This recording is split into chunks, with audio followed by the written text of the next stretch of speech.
భక్తిహీనులు నిర్మూలము కాగా నీవు చూచెదవు.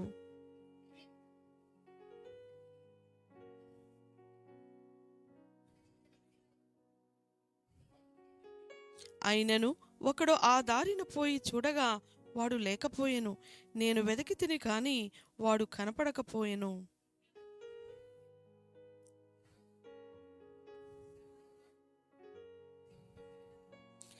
ఒక్కడైనను నిలువకుండా అపరాధులు నశించుదురు. భక్తిహీనుల సంతతి నిర్మూలమగును.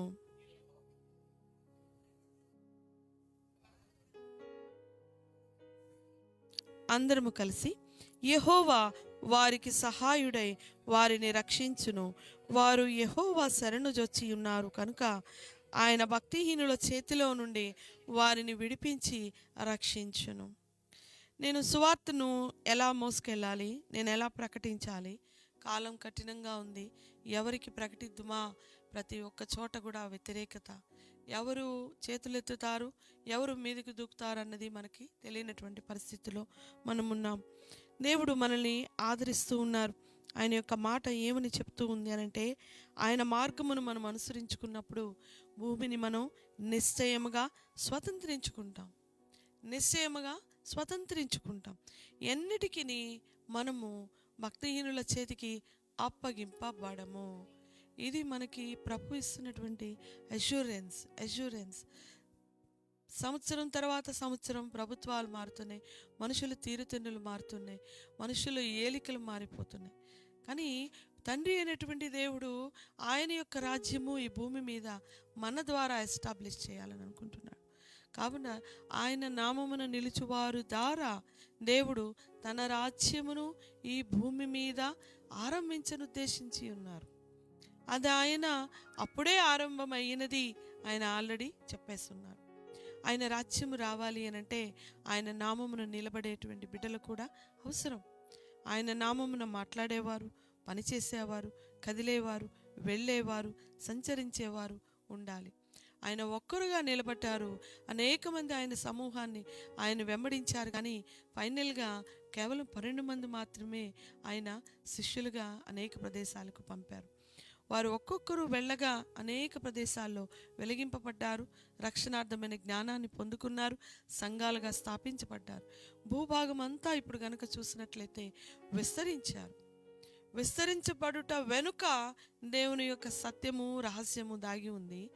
వారు చెదరగొట్టబడినట్లుగా దేవుడు ఆయా పరిస్థితుల్ని రానిచ్చారు. అది మేలు కొరకే జరిగింది. అది హింస కాదు, మనుషుల యొక్క క్రూరత్వం కాదు, కానీ దైవ సంకల్పం నెరవేర్చబడడానికి సమస్తము సమకూడి జరుగుతుంది. ఈ దినాలలో మనం ఎదుర్కొన్నటువంటి సమస్యలు కూడా అటువంటివే, అందులో ఉన్న భాగమే. కావున ప్రియమైన సంగమా, మనం ధైర్యం తెచ్చుకుందాం. అనేక మంది నాకు ఫోన్లు చేస్తూ ఉన్నారు. ఇప్పటికీ కూడా కొంతమంది అయితే తిరిగి నన్ను కాంటాక్ట్ చేయడానికి భయపడిపోతున్నారు. ఎందుకంటే నా కాంటాక్ట్ లిస్ట్లో వారి పేరు ఉంది అని అంటే వాళ్ళకు కూడా థ్రెటనింగ్ ఉంటుందేమోనని భయపడి చాలామంది ఆగిపోయారు కూడా. వాళ్ళు అనుకుంటున్నారు ఇది ఏదో కీడు జరిగిపోయింది, మీడియా ఆ విధంగా పబ్లిసైజ్ చేసింది, ఏదో కీడు జరిగిపోయింది, ఆమెకి ఏదో జరిగింది అంటే ఆ కింద కామెంట్స్ చూస్తే బహు అసహ్యంగా పెట్టున్నారు. అందులో ఇటువంటి శిక్ష, ఆ విధంగా ఈ విధంగా అని రకరకాలుగా. కేవలము ఆ ప్రదేశంలో దేవుని యొక్క మాట ఆ కాలేజీలో ప్రకటింపబడటానికి ఒక లీడ్ తీసుకొని నిలబడ్డాం, అంతవరకే. అదే జరిగింది. ఆ లీడ్ తీసుకున్న వారిని బెదరగొట్టడానికని భయపెట్టి వాళ్ళని మరలా లేవనీయకుండా చేయడానికి అనేక ప్రయత్నాలు వాళ్ళు చేస్తున్నారు.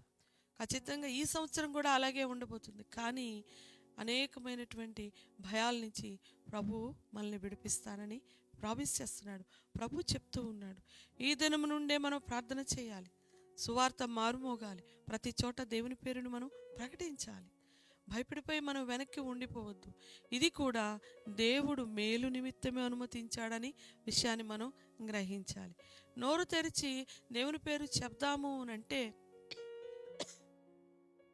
ఎవరు ఏ ఆయుధాలను వాడతారో తెలియనటువంటి పరిస్థితిలో మనం ఉన్నాం. ఇక్కడ భక్తిహీనులకు భక్తులకు, ఆయన ప్రేమించువారు ఆయన ప్రేమించుచున్న వారికి మధ్య ఉన్నటువంటి భేదాల్ని చూపిస్తూ ఉన్నారు. అంతేకాదు వారి యొక్క ప్రవర్తన ఫలము చూపిస్తూ ఉన్నారు. వారి యొక్క ప్రవర్తనను బట్టి పర్యవసానం పరిణామాలు ఎలా ఉండబోతున్నాయో వాటి గురించి కూడా ఇక్కడ చెప్పబడింది. ఈ 37వ కీర్తనలో చూసినట్లయితే ఇక్కడ ఏమనంటే, ఆయన తన భక్తులను విడువడు, ఆయన తన భక్తులను విడువడు. 28వ వచనంలో చూడండి, భక్తిహీనుల సంతానము నిర్మూలమగును, కానీ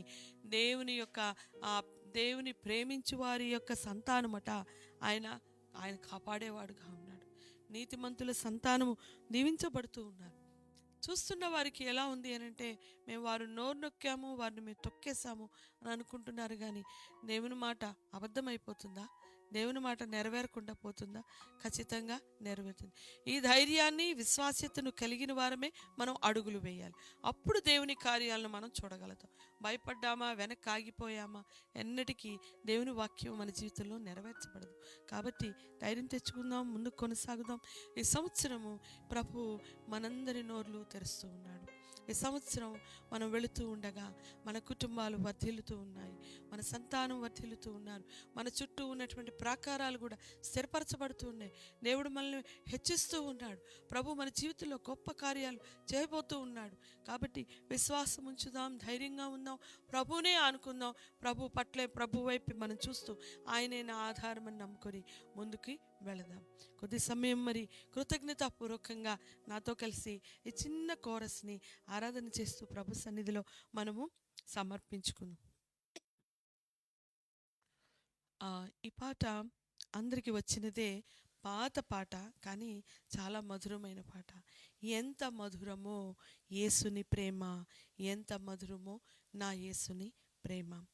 అంధకార బంధము నన్ను ఆవరించగా అంధుడనే యేసయ్యను ఎరుగనంటిని, కానీ ఆయన బంధము తెంచి నన్ను బ్రతికించాడు. ఈ పాటను మనం జ్ఞాపకం చేసుకుందాం. మన తొలినాడు మనము రక్షణ పొందిన అనుభవాన్ని, ఆ దినాన్ని మనం జ్ఞాపకం చేసుకుందాం. దేవా, అంధకారంలో నుంచి నన్ను విడిపించినావు తండ్రి. నేనైతే అనేక మార్లు అనుకుంటాను, ప్రభువా నాయనా, ఒకవేళ నీవే నా పట్ల కృప చూపకపోతే, నీవే నా యందు దయ చూడకపోతే నేను ఇంకనూ భ్రష్టురాలైపోయి ఉండేదాన్ని. నా పట్ల, నా జీవితం పట్ల అయితే అది సత్యము. చాలా అంధకారంలో ఉండిపోయిన నా జీవితాన్ని దేవుడు ఆ యొక్క పరిస్థితిలో నుంచి నన్ను లేపాడు. ఆయన ప్రేమను రుచి చూపించాడు. ఆయన కార్యాలు నా జీవితంలో ఆరంభించి దేవునికి వచ్చినటువంటి జ్ఞానాన్ని కలుగు చేశాడు. ఈ పాట నాతో కలిసి పాడింది. వచ్చిన వారు కలిసి పాడండి.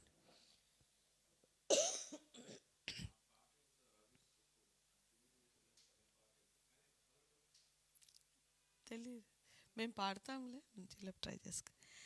ఎంత మధురమో యేసుని ప్రేమ, ఎంత మధురమో యేసుని ప్రేమ,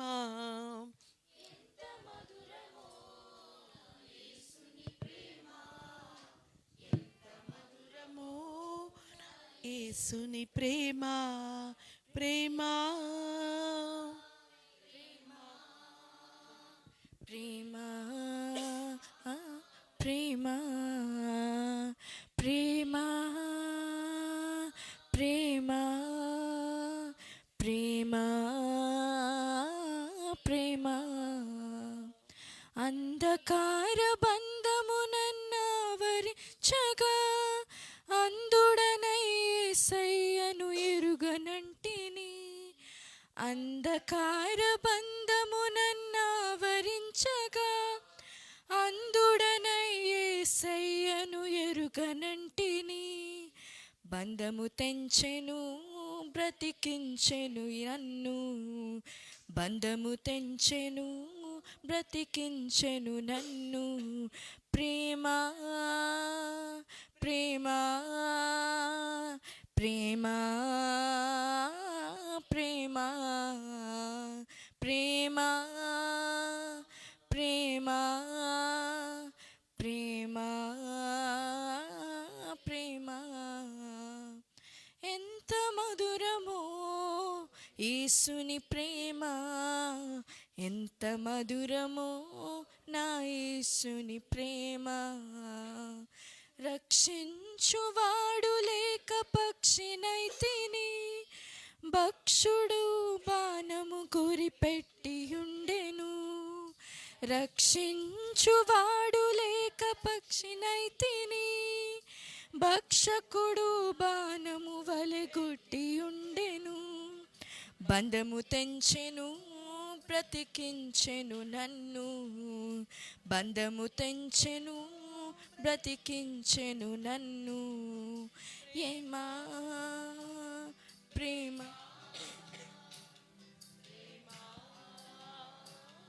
ప్రేమ, ప్రేమ, ప్రేమ, ప్రేమ, ప్రేమ. ఎన్నో పాపములు చేసి మూట గడితిని, ఎన్నో మోసములు చేసి దోషినైతిని, ఎన్నో పాపములు చేసి మూట గడితిని, ఎన్నో మోసములు చేసి దోషినైతిని. బంధము తెంచెను బ్రతికించెను నన్ను, బంధము తెంచెను బ్రతికించెను నన్ను. ప్రేమ, ప్రేమ, ప్రేమ, ప్రేమ, ప్రేమ, ప్రేమ, ప్రేమ, ప్రేమ. కృష్టు బ్రతుకతో నేను కృంగి ఉండగా, భ్రష్టుడనై నన్ను బ్రతికించితివి. కుష్టు బ్రతుకతో నేను కృంగి ఉండగా, భ్రష్టుడనై నన్ను బ్రతికించితివి. బంధము తెంచెను, బంధము తెంచెను బ్రతికించెను నన్ను. ప్రేమ, ప్రేమ, ప్రేమ, ప్రేమ, ప్రేమ,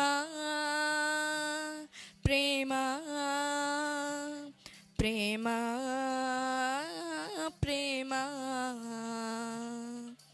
ఎంత మధురమో యేసుని ప్రేమ, ఎంత మధురమో నా యేసుని ప్రేమ, ఎంత మధురమో యేసుని ప్రేమ, ఎంత మధురమో నా యేసుని ప్రేమ. హల్లెలూయా.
దేవుని నామానికి వందనాలండి. పాస్టర్ గారికి వందనాలు. సంఘ బిడ్డలందరికీ వందనాలండి. దేవుడు సంవత్సరం మొదలుకొని సంవత్సరాంతం వరకు 95 నుంచి 96 వరకు మనల్ని తన సజీవమైన రెక్కల చాటుని భద్రపరిచి ఎంతగానో మనల్ని కాపాడిన విధానాన్ని బట్టి దేవునికి వందనాలు, స్తోత్రాలు దేవునికి వేలాది వందనాలు చెల్లిస్తున్నానండి. దేవుడు గొప్ప దేవుడు అండి. ఎన్నో ఇన్ఫెక్షన్ ద్వారా స్కిన్ ఇన్ఫెక్షన్ నుంచి తప్పించారు. ఆయన కూడా నా పరిచర్య చాలా బాగా చేశారండి. త్వరగా తగ్గించేటట్టు మందు రాయడం, ఓర్పుతోని సహనంతో చిన్నపిల్లకి చూసినట్టు చూసుకుంటున్నారండి. ఆయనకు కూడా నా వందనాలండి. యేసయ్య గొప్ప దేవుడండి. సూర్యోదయం మొదలుకొని సూర్యాస్తం వరకు మనకి తన రెక్కల చాటును భద్రపరుస్తున్నాడండి. ఆయనకి ఏమి ఇచ్చినా ఆయన రుణం తీర్చుకోలేమండి.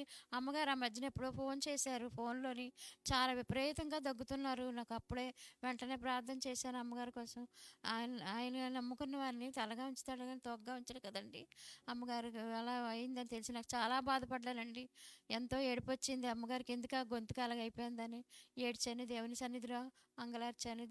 అమ్మగారికి విడుదల వచ్చింది, స్వస్థత వచ్చింది.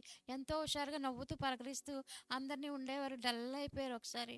మరి దేవుడు ఈ సంవత్సరం నుంచి ప్రతి ఒక్కరికి సంపూర్ణ ఆరోగ్యం దయచేస్తాడండి. దేవుడు దేవుడు సంపూర్ణ ఆరోగ్యం ఇస్తాడు. ఇంకా ఏంటంటే పాప విషయంలో కూడా దేవుడు కార్యం చేశారండి. తన భర్తను ఎత్తుకొని ఇంకా మమ్మల్ని మర్చిపోయిందండి. మాకు ఫోన్ కూడా చేయట్లేదు. ఇంకా అని సంతోషంగా ఉన్నారని నమ్ముచున్నానని నిజంగా. కుమారుడు విషయంలో అంటే కుమారుడు విషయంలో కూడా కార్యం చేశారండి దేవుడు. జాబ్ వచ్చింది, జాబ్ చేసుకుంటున్నాడు. ఇంకా తన బాబు పేరు సురేష్ అండి.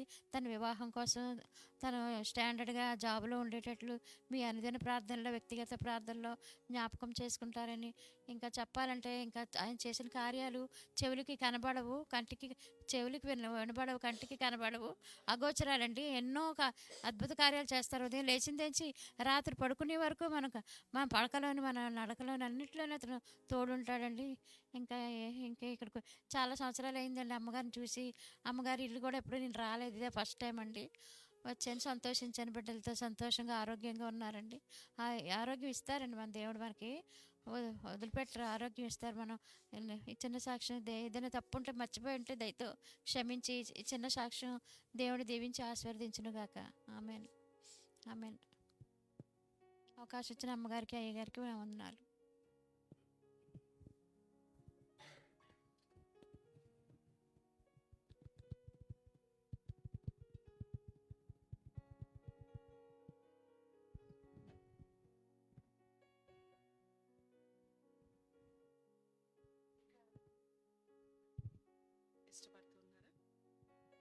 సాక్ష్యాన్ని పంచుకోవడానికి ఎవరైనా ఇష్టపడుతున్నారా? ప్రభుని బట్టి నేను నిజంగా చాలా సంతోషిస్తున్నాను. ఆయన ఎంత నమ్మదగిన దేవుడు అంటే ఆయన గడిచిన సంవత్సరము ఎన్నింటి గుండా నడిపించారు ప్రభు నా జీవితంలో. దేవుడు ఆయన యొక్క కాపుదలని నేను చూశాను. ఆయన ఏ మాట అయితే చెప్పారో ఆ మాట ప్రకారంగా నా లైఫ్లో ఆయన చేస్తున్నారు. నేను శ్రీకాకుళంలో పనిచేస్తూ ఉన్నప్పుడు ప్రభు ఏ మాట అయితే చెప్తుండారో ఆ దినము అదే జరిగేది. నేను నిన్ను హెచ్చించారు. నేను ఘనులతో కూర్చోబెడతానన్నారు, ఆయన అదే రీతిగా కూర్చోబెట్టారు. ఇవి ఏవి కూడా నా ఊహలో లేనటువంటివి, నా పరిధిలో లేనటువంటివి. ఇది నా వ్యక్తిగతంగా, నా కెరీర్ పరంగా ప్రభు చేసిన మేలు అయితే, నా యొక్క ఇంటిలో సంగతుల్లో కూడా దేవుడు ఎన్నో కార్యాలను చేస్తున్నాడు. ఆశ్చర్యమైన రీతిలో సంవత్సరాంతమందు నా బిడ్డల జీవితాల్లో కూడా దేవుడు చాలా సంతోషకరంగా ఆయన చేస్తున్నారు. మరి మేము ప్రార్థనలు చేస్తూ ఉన్నప్పుడు అనేక అంశాల కొరకు దేవుని సన్నిధిలో కన్నీరు విడుస్తూ ప్రార్థన చేస్తూ ఉండేదాన్ని.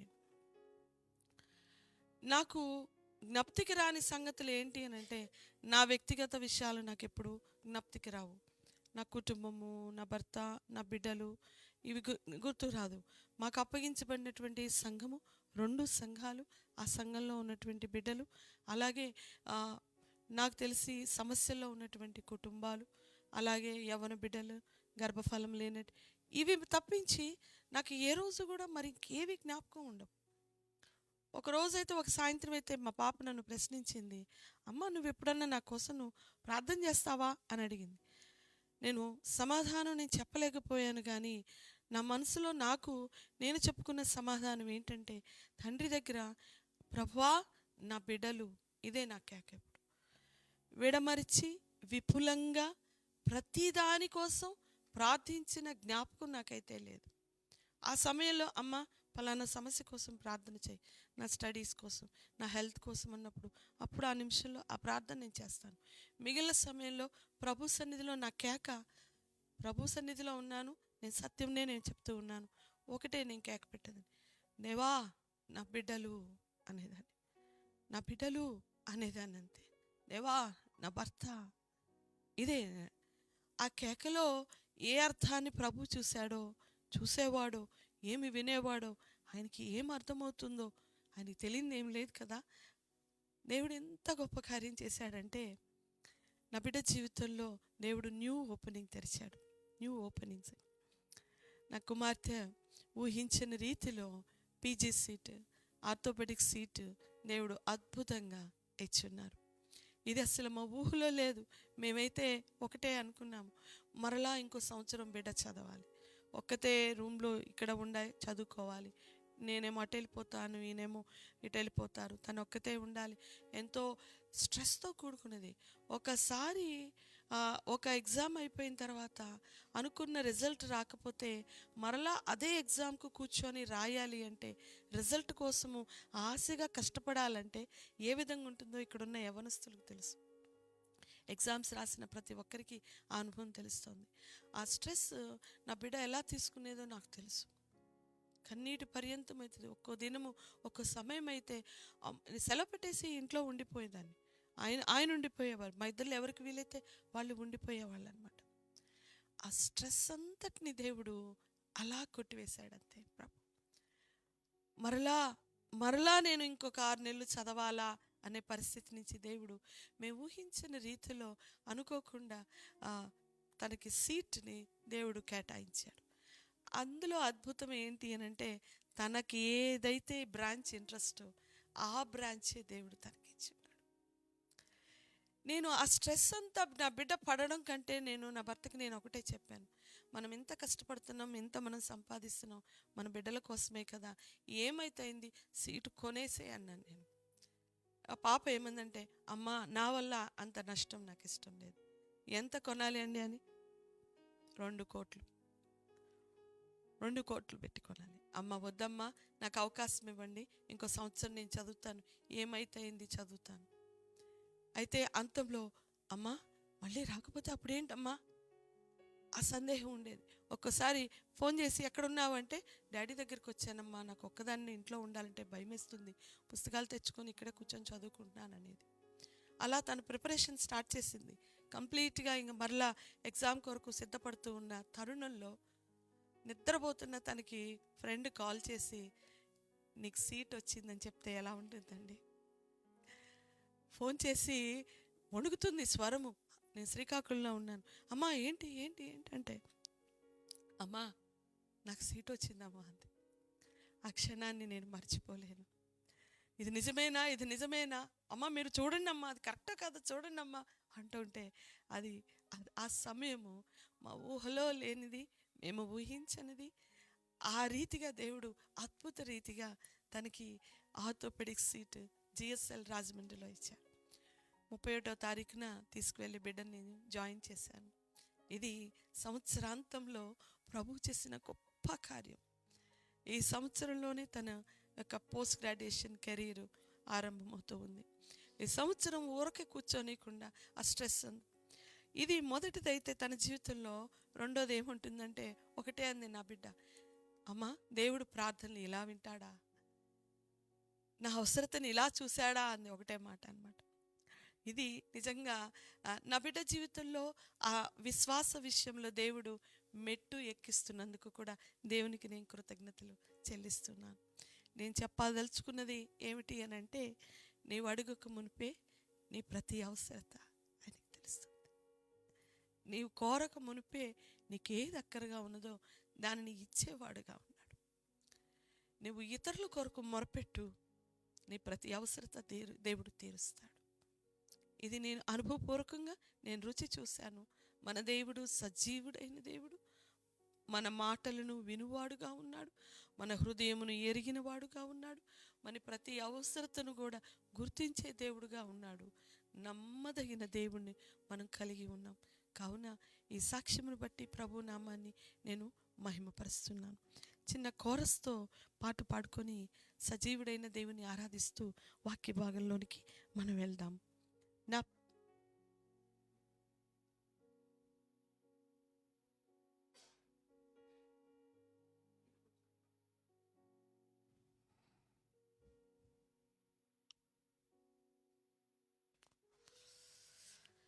అలాగే ఈ సంవత్సరం అభిబాబు కూడా బాప్తిసం తీసుకోవడానికి సిద్ధపడుతున్నాడు.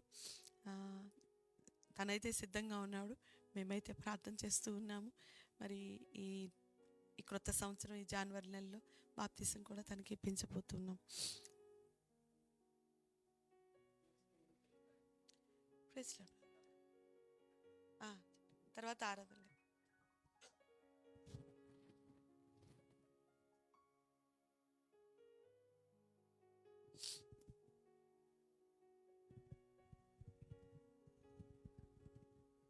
దేవుని నామానికి వందనాలండి.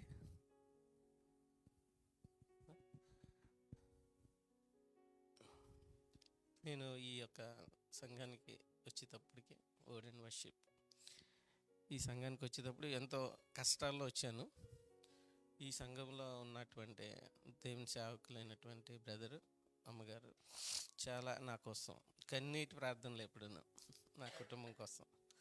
ఎలాగంటే నా కుమార్తె విషయంలోనే ఎంతో, భార్య విషయంలో, కుమారుడు విషయంలో ఎంతో రోధించారు. నా హృదయంలో మంట వాళ్ళు గ్రహించి నేను ఎంత బాధపడుతున్నానో, ఎలాగా నలిగిపోతున్నానో వాళ్ళకే తెలుసు, ఇంకెవరికి తెలియదేమో. అంతగా వాళ్ళు నన్ను పరీక్షించి నన్ను ఆ కోసం ప్రార్థనలు చేస్తారు. అటువంటి గొప్ప సంఘం, అంటే ఆత్మీయంగా పరిశుద్ధాత్మ అభిషేకించినటువంటి ఈ సంఘం, ఇక్కడున్న పెద్దలు కూడా నా కోసం, ఆ కుటుంబం కోసం ప్రార్థన చేశారు. అందుని బట్టి దేవుడికి వందనాలు తెలియజేస్తున్నాను. దేవుడు మరి ఎన్నో మేలు అనమాట, ఊహించలేని, ఇందాక పాట పాడుకున్నాం కదా, ఊహించలేని మేలు అనమాట ఆయన కార్యాలు, ఆశ్చర్య కార్యాలు నా జీవితంలో చేశాడు. కుమార్తె విషయంలోనే ఎప్పుడప్పుడు అప్డేట్స్ అమ్మగారు తెలుసుకుంటుంటారు. ఎందుకంటే నేను ఈ సంఘానికి కొంత లాస్ట్ ఇయర్ అంతా నేను రాలేకపోయాను. ఎందుకంటే వేరొక సంఘానికి వెళ్ళాను. అక్కడ అనువాద కార్యాల వల్ల నేను అక్కడికి వెళ్ళవలసి వచ్చింది. అందుని బట్టి దేవుని సేవకులకి క్షమాపణ కోరుచున్నాను. ఈ సంఘానికి రాలేకపోయాను. అందుని బట్టి దేవుడి నన్ను క్షమించాలని ప్రార్థించండి. నా జీవితంలో దేవుడు ఎన్ని మేలులు చేసినటువంటి దేవుడు, గొప్ప దేవుడు.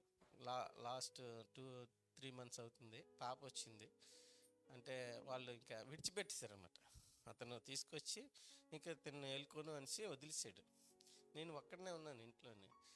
ఆ టైంలో నేను ఎంతో బాధపడుతున్నాను. ఎప్పుడు నా కుటుంబం కోసం, వీళ్ళ కోసం ప్రార్థన చేసుకుంటూ ఉంటాను. పాటలు ఏవో తీసుకొని ప్రాక్టీస్ చేస్తుంటాను, అలా పాడుకుంటూ ఉంటాను. ఆ టైంలోనే ఇతను ఒక అర్ధరాత్రి అప్పుడు వచ్చి వదిలేసాడు, వెళ్ళిపోతే ఆయన మీద కొంచెం సీరియస్ అయ్యాను. అంటే ఇలా వదిలేసి వెళ్ళిపోతే నేనేం ఎలా చేయాలి? ఇటు ఉద్యోగం చేసుకోవాలా, ఇక పాపనే చూసుకోవాలా, ఎవరు ఆ పిల్ల సరిగా లేదు, మైండ్ సరిగా లేదు. ఈ టైంలో ఎలాగా అనేసి ఆ సూట్ కేసులో అన్నీ మొత్తం బట్టలతోనే అన్నీ తీసుకొచ్చి పడేసి వెళ్ళిపోయారు తల్లి కొడుకును. ఆ టైంలో మళ్ళీ నిబ్రం చేసుకొని, దేవా నీవే దిక్కు, నాకు పాపని నువ్వే చూసుకోవాలనేసి అలాగ ఉన్నాను. ఒక 1-2 నెలలు అయింది. మధ్యలోని తనే ఒక ఉదయాన్నే ఆదివారం ఆరాధనకి వెళ్తున్నాను అనేసి బయటికి వెళ్ళిపోయి రాలేదు. రాకపోతే అమ్మగారికి ఫోన్ చేశాను, ఇలాగ వెళ్ళిపోయిందమ్మా. నాలో నేను ఇంకా ఇన్నాళ్ళగా ఎప్పుడు పడితే అప్పుడు నాకు మైండ్, అంటే నేను డిప్రెషన్లోకి వెళ్ళిపోయాను అనమాట. అప్పుడు ఆ టైంలో ఏ సమయంలో చేసేవాడినో నాకు తెలియదు. అందరూ అపార్థం చేసుకుంటారు, సేవకులు కూడా. అలాగా ఉండేవాడిని. అయితే తర్వాత అన్నీ విడిచిపెట్టాను. పాప ఏటైతే అందరూ కుటుంబం మీద అయిపోతే దేవుడి వైపు చూస్తే చాలు. దేవుడు ఆశ్చర్యకరుడు, అద్భుతాలు చేసే దేవుడు. ఆయన నమ్మదగిన దేవుడు కాబట్టి ఆయన నా జీవితంలో కార్యం చేస్తాడు కంపల్సరీ అనేసి ఆయన మీద ఆధారపడాను. ఆ టైంలో కూడా నేను ఆ పిల్లని పట్టించుకోలేదు.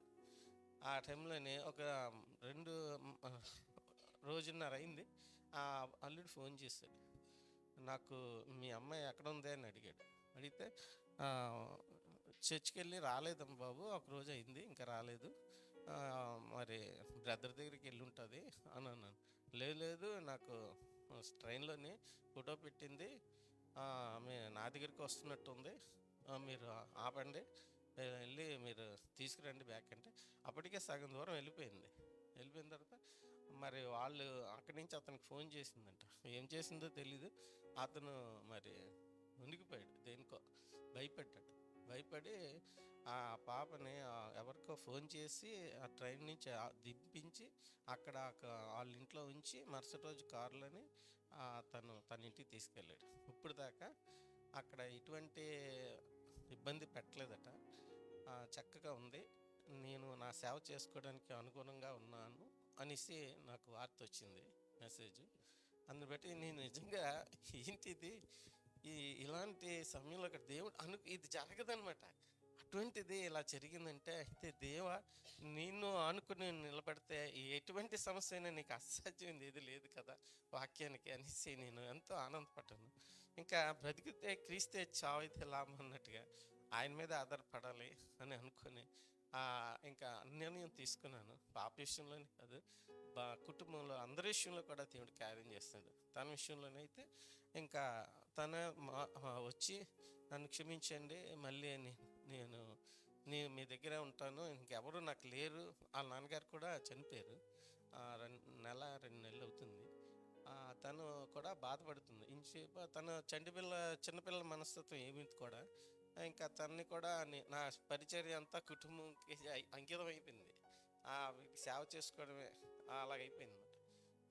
అందుకబట్టి దేవుడికి వందనాలు తెలియజేస్తున్నాను.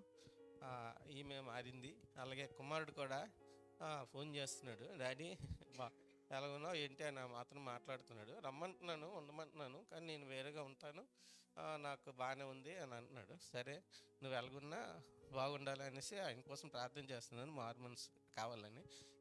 ఈ యొక్క నా కుటుంబం నిజంగా చెదిరిపోయిన నా కుటుంబాన్ని దేవుడు నిలబెట్టాడు.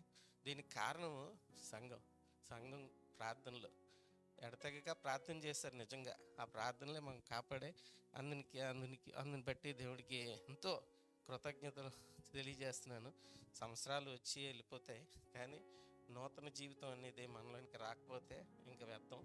కాబట్టి ఆయన మీద ఆధారపడి ఆ యొక్క నూతన జన్మ అనుభవంలోనికి, ఆ నూతన నేచర్లోనికి వెళ్ళాలి. ఆయన రాజ్యంలో ఉండులాగిన ప్రకటన గ్రంథంలో చెప్పినట్టుగా ఆయన ఎందు నిలబడిన వారికి ఆయనలో మంచి పదార్థాలు భుజింపజేస్తాడు అన్నట్టుగా ఆ వాక్యాలు నేను ఆధారం చేసుకొని ముందుకు సాగాలని నేను నిలబడ్డాను. నాకు దానికి ఆత్మశక్తి కావాలి, పరిశుద్ధాత్మ అభిషేకం కావాలి. ఆయన సేవ చేయాలంటే దీన మనసు, సాత్వికము, విరిగిన నలిగిన మనసు ఆయన చూస్తారు. కాబట్టి అటువంటి రీతిగా నేను ముందుకు సాగాలని నా యొక్క ప్రార్థన జంపులు మిమ్మల్ని షేర్ చేసుకుంటున్నాను. దాన్ని బట్టి దేవునికి వందనాలు తెలియజేస్తున్నాను. ఈ అవకాశం ఇచ్చినటువంటి అందరికీ సేవకులకి వందనాలు తెలియజేస్తున్నాను.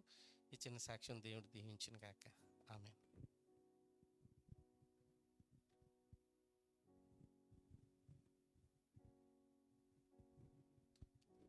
ఇంకా ఎవరైనా సాక్ష్యాలు ఏమైనా ఉన్నాయి?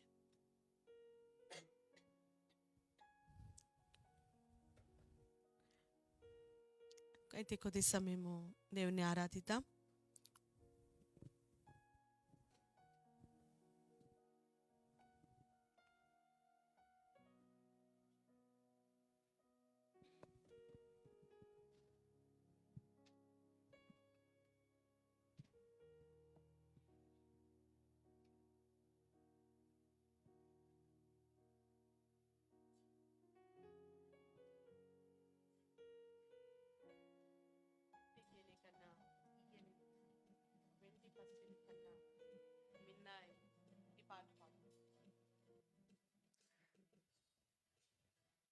జుంటె తేనె కన్నా తీయనిది, వెండి పసిడి కన్నా మిన్నది, పొంగి పొరుచున్న ప్రేమనిది యేసుని నామము. సూర్యకాంతి కన్నా ప్రకాశమైనది, పండు వెన్నెల కన్నా నిర్మలమైనది, మంచు కొండల కన్నా చల్లనిది యేసుని నామము. యేసు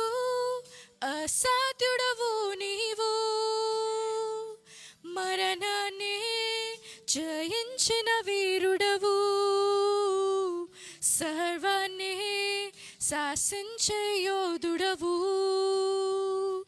నీకు సాటి లేరెవరు. రక్షక నీవేగా నా బలము, దేవా మాతకు స్థలము నీవే, నీవే నిజమైన దేవుడవు. ప్రాణమిల్లి మ్రోకెదము,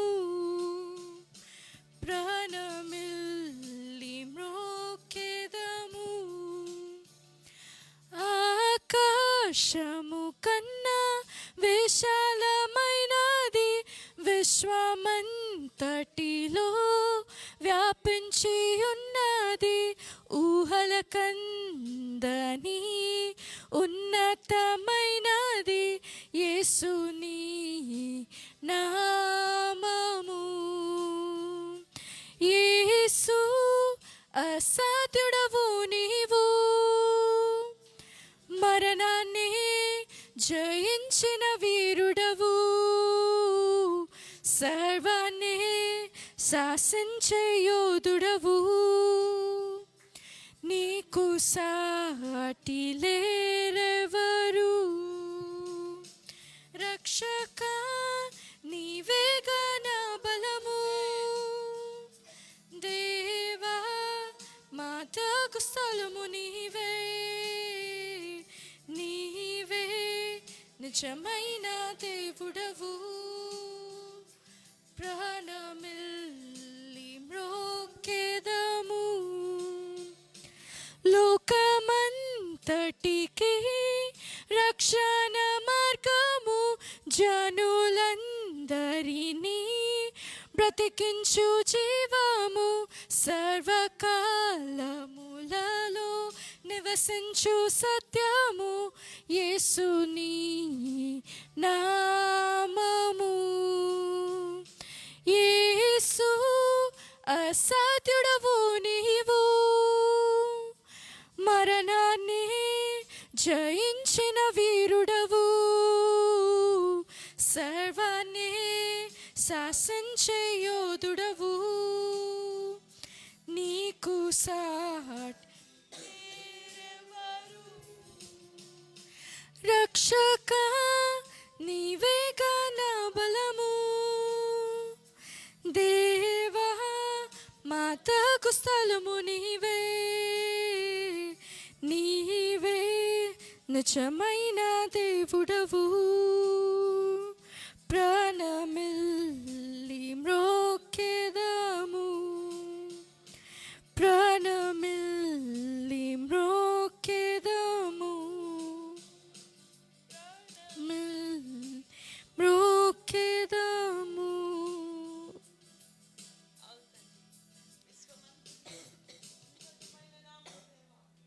సర్వానికి సర్వమై ఉన్న నామము, ఉన్నతమైన నామము తండ్రి. దేవా నీకు స్తోత్రము చెల్లించుకుంటున్నాము దేవా. నీకు సాటి అయినది ఏదీ లేదు, ఏ నామము లేదు ప్రభువా, ఏ దైవము లేదు నా తండ్రి. దేవా నీకు స్తోత్రము నాయన. నాయన నీవు జీవించి ఉన్నవాడవు నా తండ్రి, మాతో ఉన్నవాడవు, మాలో నివసించుచున్నవాడవు ప్రభువా. నీకు స్తోత్రాలు చెల్లించుకుంటున్నాను. మాకెంత గొప్ప రక్షణ ఇచ్చావు దేవా. మా దినములు కఠినముగా ఉన్నను నా ప్రభువా, మాకు ఆదరణ ఇస్తూ ఉన్నావు నాయన, బలపరుస్తూ ఉన్నావయ్యా, నడిపిస్తూ ఉన్నావు, నీ శక్తితో నింపుతూ ఉన్నావు ప్రభువా. మా సంకటములన్నిటినీ కుదుర్చువాడవు నీవే అయి ఉన్నావు ప్రభువా. మమ్మల్ని బాగు చేయువాడవు నీవే, మాకు స్వస్థతను ఇచ్చువాడవు నీవే నా తండ్రి నాయన. మా జీవితాల్లో కార్యము జరిగించువాడవు నీవే అయి ఉన్నావు ప్రభువా. అన్నిటికీ పైగా ఉన్న దేవుడు అయి ఉన్నావు తండ్రి. సదాకాలము మాతో కూడా ఉంటానని చెప్పిన వాడవు ప్రభువా. మమ్మల్ని వెన్నంటి ఉన్నానని చెప్పిన వాడవు నా ప్రభువా. మమ్మల్ని అనాథలుగా విడవనని చెప్పిన వాడవు, ఆదరణకర్తను మాకు తోడుగా పంపిన వాడవు ప్రభువా. నీకు స్తోత్రము చెల్లించుకుంటున్నాము తండ్రి. నాయన బ్రతికినది మొదలు నా ప్రభువా, మా దినములన్నీ నా తండ్రి నీ గ్రంథములో రాసి ఉంచిన వాడవు నా ప్రభువా. ఒక్కొక్కరిని పేరు పేరున ఎరిగి ఉన్నవాడవు. ఒక్కొక్కరిని నా తండ్రి వారి అంతరంగము సైతమును నాయన పరిశీలనగా చూచుచున్నవాడవు నా ప్రభువా. నీకు స్తోత్రము చెల్లించుకుంటున్నాను. మా ఎడల ఎంతో ఔదార్యము కలిగి ఉన్నావయ్యా, దీర్ఘశాంతము కలిగి ఉన్నావు ప్రభువా. నా మట్టుకు నా కొరకు నిరీక్షణతో నాయన నువ్వు ఎదురు చూస్తున్న వాడుగా ఉన్నావు ప్రభువా. మేమైతే నా తండ్రి క్షణక్షణము ఎగిరిపడే వారముగా ఉన్నాము, ఎగిసిపడే వారముగా ఉన్నాము దేవా. సొంత దారిలో వెళ్ళే వారముగా ఉన్నాము ప్రభువా. నీవైతే నా తండ్రి నాయన ఒకే ఒక్క మార్గములో, ఆ మార్గములో నేను రావాలని, నిత్య మార్గమును నడిపించబడాలని ప్రభువా నీవైతే నాయన మా కొరకు కనిపెట్టి ఉన్నావయ్యా. నీకు స్తోత్రము చెల్లించుకుంటున్నాను. తల్లి అయిన మరచునేమో నేను నిన్ను మరువను అని చెప్పుచున్నవాడా నీకు స్తోత్రములు నాయన. ముదిమి ఎచ్చు వరకు నిన్ను ఎత్తుకొని వాడని చెప్పుచున్నవాడా నీకు స్తోత్రము చెల్లించుకుంటున్నాను. నిన్ను విడువను ఎడబాయును ధైర్యము కలిగి నిబ్బరము గలవాడవే ఉండుము అని నీ వాగ్దానమును బట్టి వందనాలు చెల్లించుకుంటున్నాను ప్రభువా. దేవానికి స్తోత్రం నాయన. ఇంత గొప్ప సత్యమును నా ప్రభువా మాకు బయలుపరిచినందుకు వందనాలు, మా కన్నులను తెరవజేసినందుకు వందనాలు. ప్రార్థన చేద్దాం బిడ్డలారా, జ్ఞాపకం చేసుకుందాం. దేవుని సన్నిధిలో మనం ఉన్నాం, ప్రభువుకి కృతజ్ఞతలు చెప్తాం. ఇచ్చిన రక్షణే అన్నిటికన్నా శ్రేష్టమైనది, అది ఎంతో ఉత్తమమైనది, ఉన్నతమై ఉన్నది. ఆ యొక్క అవగాహన మనకు కలిగించినందుకు దేవునికి కృతజ్ఞతలు మనం చెప్పేవారంగా ఉండాలి. ఎందుకనంటే అది ఎరుగని వారు మూర్ఖులుగా ఉన్నారు, ఆయనను తిరస్కరించిన వారుగా ఉన్నారు. ఆ గుంపులో మనము లేము, ఆ గుంపులో నేను లేను. దేవా ఎంత గొప్ప కృప నా తండ్రి. దేవా నాకు మా అందరికి ఇచ్చిన గొప్ప భాగ్యము కొరకు వందనాలు ప్రభువా. మమ్మల్ని దర్శించినందుకు నీకు వందనాలు దేవా. మా పితరులు కంటే నాయన శ్రేష్టమైన దాన్ని మాకు రుచి చూపించావు దేవా. ఎంత గొప్ప కృప నాయన. దేవా ఒకవేళ నేను పొందుకోకపోయి ఉంటే నేను నశించి ఉండదును ప్రభువా. ఎప్పుడో నశించిపోయి ఉండేదాన్ని దేవా, ఎప్పుడో తప్పిపోయి ఉండేదాన్ని ప్రభువా. దేవా నీకు వందనాలు, స్తోత్రాలు. నీ గొప్ప ప్రేమను బట్టి వందనాలు, కృతజ్ఞతలు దేవా.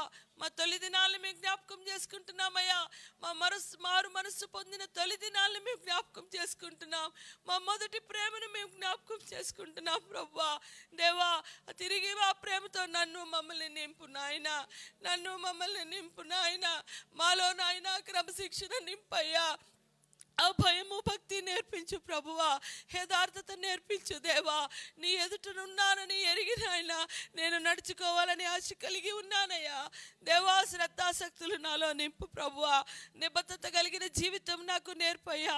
ప్రార్థన చేద్దాం బిడ్డలారా, దేవుని సన్నిధిలో మనం ప్రార్థన చేద్దాం. ఆయననే అడుగుదాము.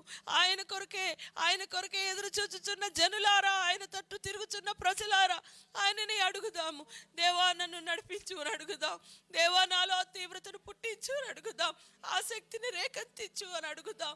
పౌరుషాన్ని పుట్టించు అని అడుగుదాం. ప్రభువా నేను అశక్తురాలను ప్రభువా, నేను అశక్తుడనైపోయాను ప్రభువా. నాకున్న శక్తి సరిపోవడం లేదయ్యా, నాకున్న బుద్ధి చాలడం లేదు నా ప్రభువా. నాయన మునుపు ఉన్న ప్రేమను నాకు దయచేయండి నాయన. ఈ 2026లో దేవా నేను ఇంకను నాయన నీ చేయి పట్టుకొని నడవాలి దేవా. నేను వదలకూడదు ప్రభువా, ఎన్నడూ వదలకూడదు నాయన, నేను వదలకూడదు ప్రభువా. ఆయనను అడుగుదాం, ఆయన బతిమలాడుకుందాం. సమీపంగా ఆయనతో ఉన్నప్పుడే బతిలాడుకుందాం. దేవా నన్ను దాటిపోవద్దు అని అడుగుదాం. ప్రభువా నన్ను విడిచిపెట్టద్దు అని అడుగుదాం. దేవా నీతో ఉండాలని ఆశ దేవా. దేవా నీతోనే ఉండాలని ఆశ ప్రభువా. దేవా నీతోనే ఉండాలని ఆశ ప్రభువా. దేవుని సన్నిధిలో అడుగుదాం ప్రియులారా, దేవుని సన్నిధిలో అడుగుదాం ప్రియులారా. ఆయన మనకు ఆదరణకర్తనిచ్చి ఉన్నాడు, సహాయకుడిని పంపి ఉన్నాడు, స్నేహితుడిని పంపి ఉన్నాడు, ఆదరణకర్త మనకు తోడుగా ఉన్నాడు. మన హృదయం అనే పలక మీద ఆయన యొక్క ధర్మ విధులన్నింటినీ రాసేవాడుగా ఉన్నాడు, నడిపించేవాడుగా ఉన్నాడు. ఆయన ఆజ్ఞలను అనుసరించేవారుగా చేయవాడుగా ఉన్నాడు. దేవా నా హృదయం మీద రాయి ప్రభువా, నా హృదయం మీద రాయి ప్రభువా అని అడుగుదాం. దేవా నన్ను నడిపించు ప్రభువా, నన్ను నడిపించు ప్రభువా. పడిపోతున్నాను నాయన, వెనక్కి వెళ్ళిపోతున్నాను ప్రభువా. అనేక మార్లు తప్పిపోయేదానిగా ఉన్నాను, అలసిపోయి జారిపోయేదానిగా ఉన్నాను, నిరాశ నిస్పృహలతో కురికిపోయేదానిగా ఉన్నాను, ఆసక్తి చల్లారిపోయేదానిగా ఉన్నాను. దేవుని సన్నిధిలో మనం ఒప్పుకుందాం ప్రియులారా.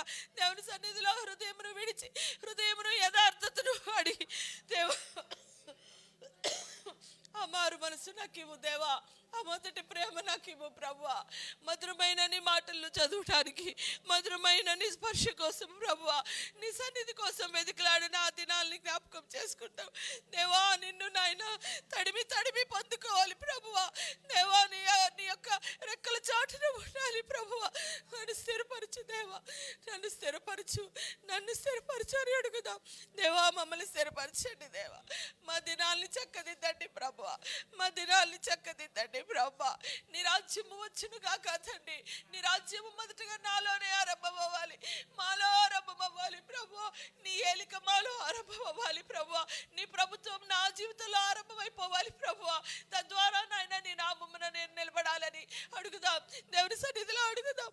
మనసు తెరిచి అడుగుదాం, ఆసక్తి కలిగి అడుగుదాం దేవా. కావాలి అని అడుగుదాం దేవా. అలాంటి జీవితం నాకు ఇయ్యని అడుగుదాం. దేవుని సన్నిధిలో ఒప్పుకుందాం, ఒప్పుకుందాం, మన యొక్క యథార్థతను ఒప్పుకుందాం ప్రభువా. సహాయం చేయమని అడుగుదాం దేవుడు. ఆయన నిశ్చయముగా ఆయన నీ మనవులన్నిటినీ ఆలకించేవాడుగా ఉన్నాడు, నీ త్రోవలన్నిటినీ సరళము చేయువాడుగా ఉన్నాడు, నీవి ఏం కోరుకోవాలని నేర్పించేవాడుగా ఉన్నాడు. ఆయన యొక్క విధులను అలవర్చుకుని నడిచే బిడ్డలుగా ఆయన చేయువాడుగా ఉన్నాడు దేవా. సహాయం చేయి నాయన, సహాయం చేయ్యా, సహాయం చేయ్యా దేవా. నా శరీరము పాప మరణముల నియమము నుండి నన్ను విడిపించు నాయన. జీవ నియమంలోనికి నన్ను నడిపించు, నిత్య జీవమును పొందుకునే నియమంలోనికి నన్ను నడిపించు. ఆత్మ నియమంతో నేను నడిపించబడాలి దేవా, ఆత్మ నియమంతో నేను నడిపించబడాలి దేవా. నా దినములు ఎంత భయంకరమో నేను ఎరిగి ఉన్నాను ప్రభువా. సహాయం చేయని అడుగుదాం, సహాయం చేయమని అడుగుదాం. సంవత్సరాలు వెళ్ళిపోతున్నాయి, క్యాలెండర్లు మారిపోతూ ఉన్నాయి. తెల్లారితే మరొక దినం, తెల్లారితే మరొక దినం అయిపోతుంది దేవా. నా తండ్రి దేవా, నా మనస్సు మాత్రం నూతన పరచాలి దేవా. నా మనస్సును నూతన పరిచయ్యా, నా మనస్సు మా మనస్సు నూతన పరిచయ్యా, రూపాంతరం దయచేయ్యా అని అడుగుదాం ప్రభువా. సహాయం చేయి ప్రభువా, సహాయం చేయండి, సహాయం చేయండి. దేవుని అడుగుదాం, దేవుని అడుగుదాం. ఆశ కలిగి ఉన్నావా? ప్రభు నీకు సహాయం చేయి ఉన్నాడు. దుప్పి నీటి వాగుల కోసం ఆశపడినట్లుగా ఆశపడు వారిని తృప్తిపరిచేవాడుగా ఉన్నాడు. నీ జీవం అంతటిని కూడా తృప్తిపరిచేవాడుగా ఉన్నాడు. నీ హృదయ ఆశలను నెరవేర్చుగా ఉన్నాడు.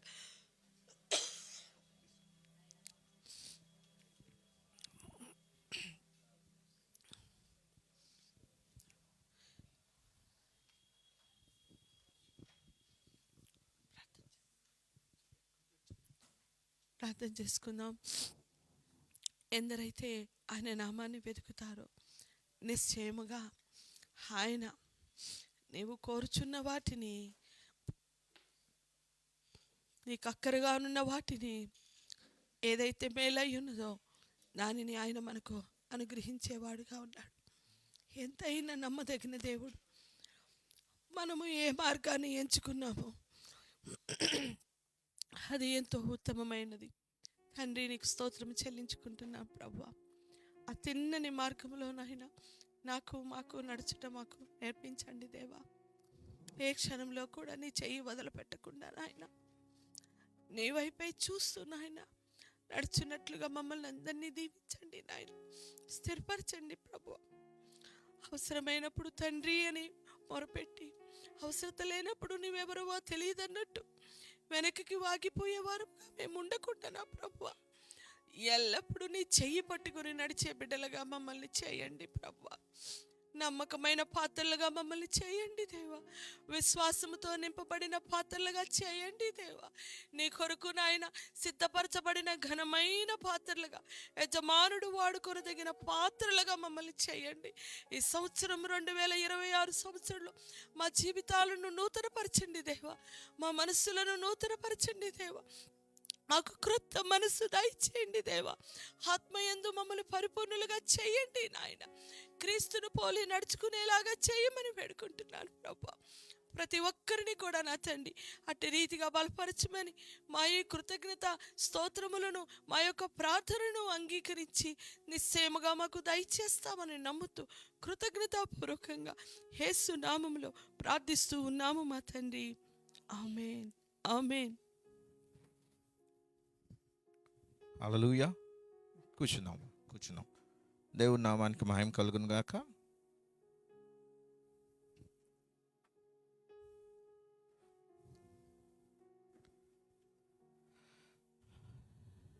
ఈ నూతన సంవత్సర ఆరాధనలోనికి మనందరం ఈ విధంగా కూడుకోవడానికి దేవుడిచ్చినటువంటి కృపను బట్టి మనం సజీవులు అయినందుకు, దేవుని సన్నిధిలో మనం ఉన్నందుకు దేవుడు మనకిచ్చినటువంటి ధన్యత.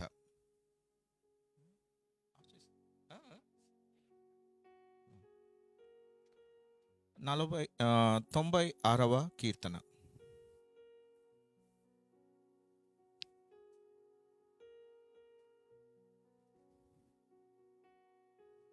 తొంభై 96వ కీర్తన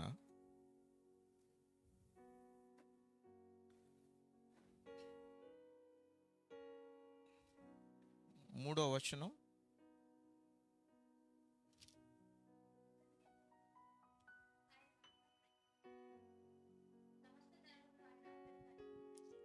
చాలమ్మా.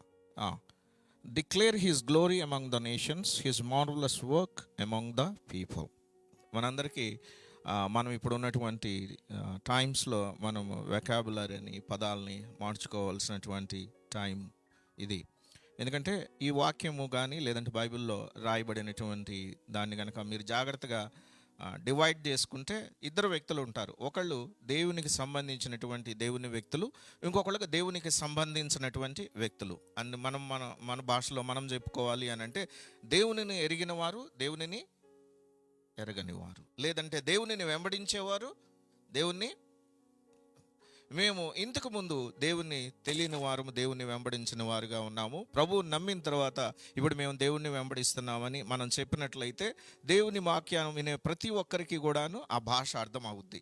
అలా కాకుండా మనం వాడేటటువంటి పదాలు, స్పీడ్ తగ్గించు, పదాలు గనక సరిగా మనం మాట్లాడకపోతే ఇప్పుడున్న దాంట్లో సెన్సిటివ్గాను డెలికేట్గా వెళ్తూ ఉన్నాయి. కాబట్టి ఇక్కడ declare his glory among the nations and his marvellous works among all the people అని అంటే ఏమన్నారు? సమస్త జనములలో ఆయన కార్యములను ప్రచురించడి. ప్రచురించడం అంటే ఏమని చెప్పుకోవాలి మనం? డిక్లేరింగ్ అంటే ఏంటి? ఎక్కడ చెప్పాలని ఉంది వాక్యం? అదే ఏమనాలి? దేవుని కార్యాలు సమస్త జనులకు అంటుంది.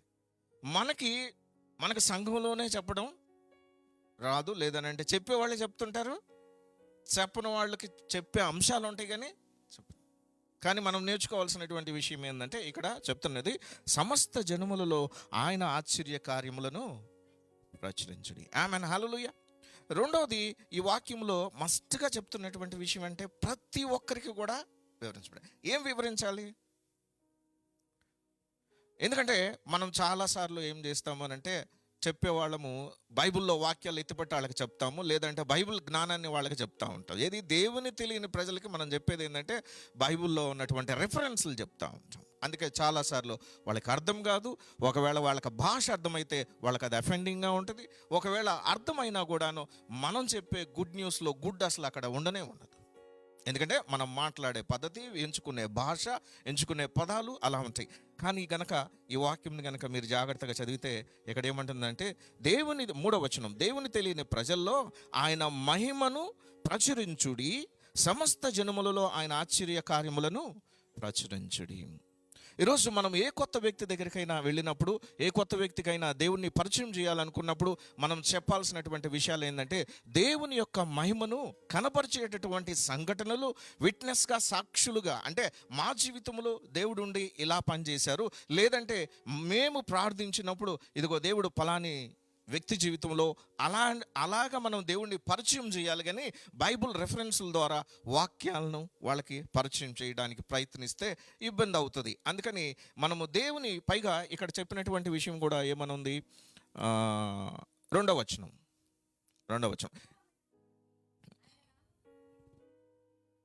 అమ్మా. ఇక్కడ ఉన్నటువంటి ఆల్మోస్ట్ అందరూ కూడా వాక్యాన్ని బోధించే వారుగా ఉన్నారు ఎక్కువ మంది. అదేవిధంగాను దేవుని యొక్క పని పట్ల ఆసక్తి కలిగిన వారుగా ఉన్నాం. అనుదినము ఆయన రక్షణ సువార్తను ప్రకటించండి.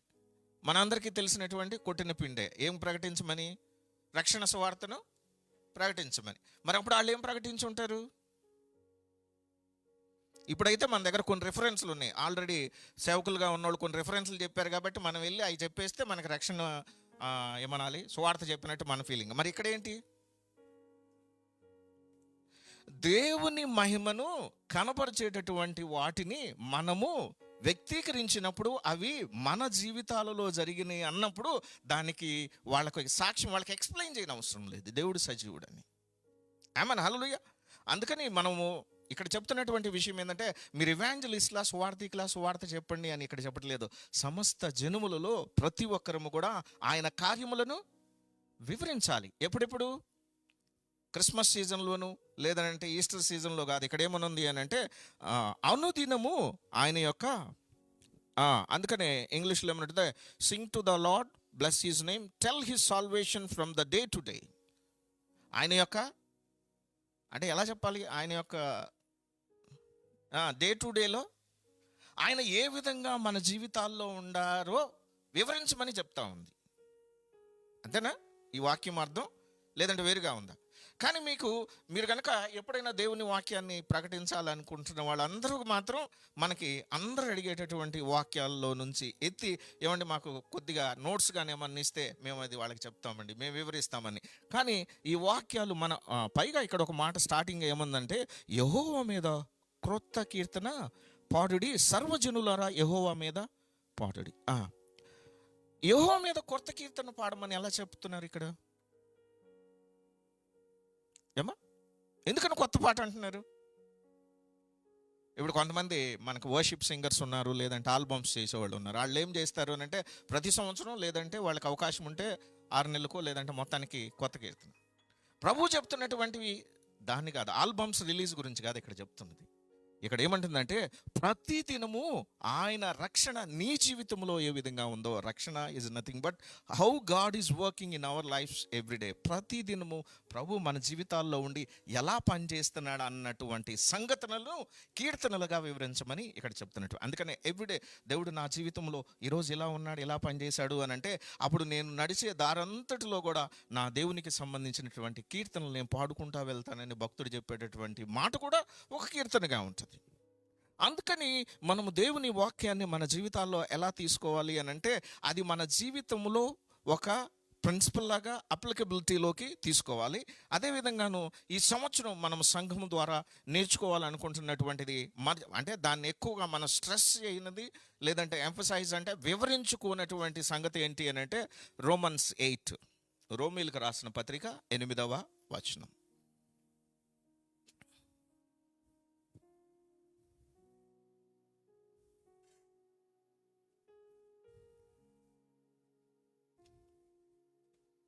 రోమన్స్ 8 1-2 వచనాలు.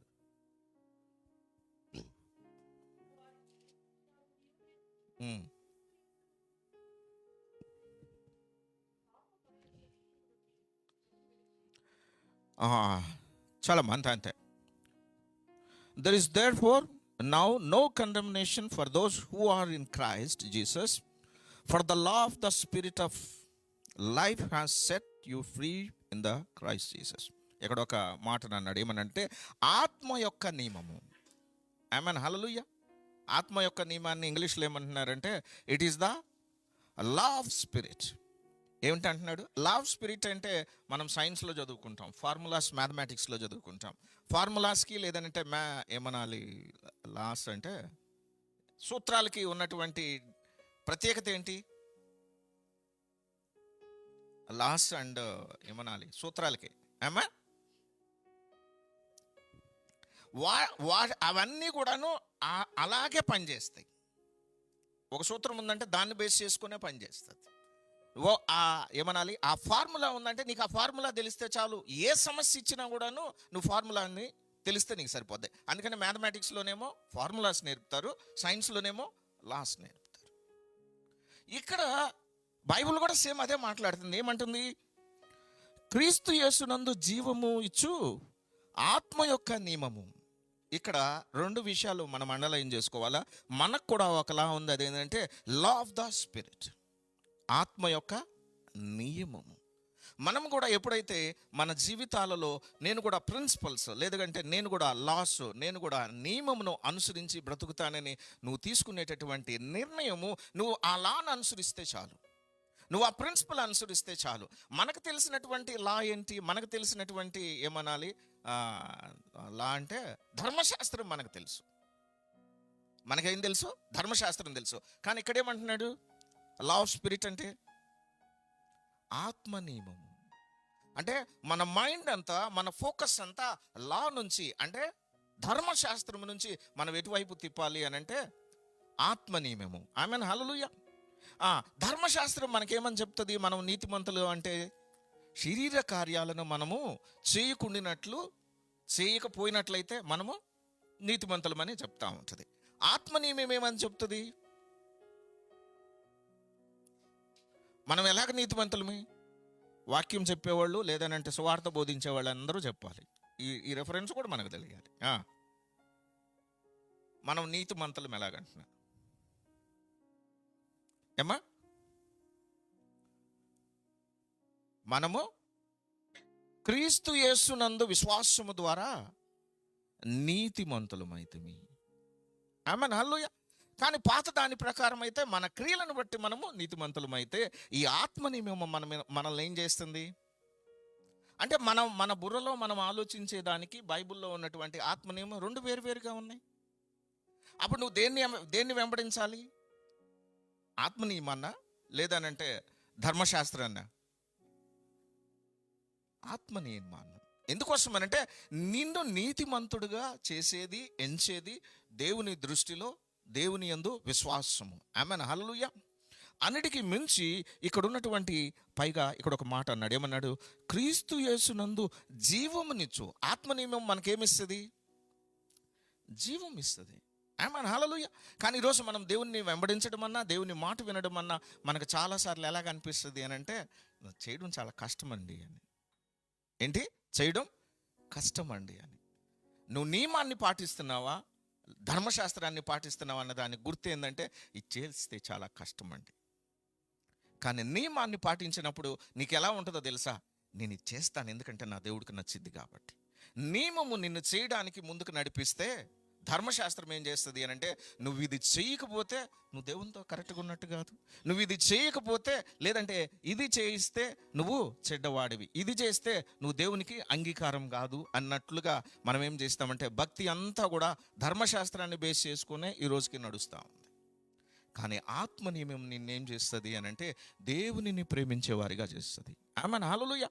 అందుకని ఈ నూతన సంవత్సరంలో మనం తీసుకునే నిర్ణయాలన్నీ ఎలా ఉండాలి అంటే నేను ఆత్మ నియమమును అనుసరించి, లా ఆఫ్ ద స్పిరిట్ని బేస్ చేసుకొని నేను నిన్ను వెంబడిస్తాను ప్రభువా అని నువ్వు తీసుకునేటటువంటి నిర్ణయం నీ జీవితంలో దేవుని యొక్క ఇందాక మనం అనుకున్నాం ఆయన రక్షణను day by day everyday salvation of the lord need to be the proclaimed all the among the people. అందరి జనుల మధ్య, దేవుని తెలియని ప్రజల మధ్య దేవుని యొక్క కార్యములను వివరించండి. ఆమెను, హల్లెలూయా.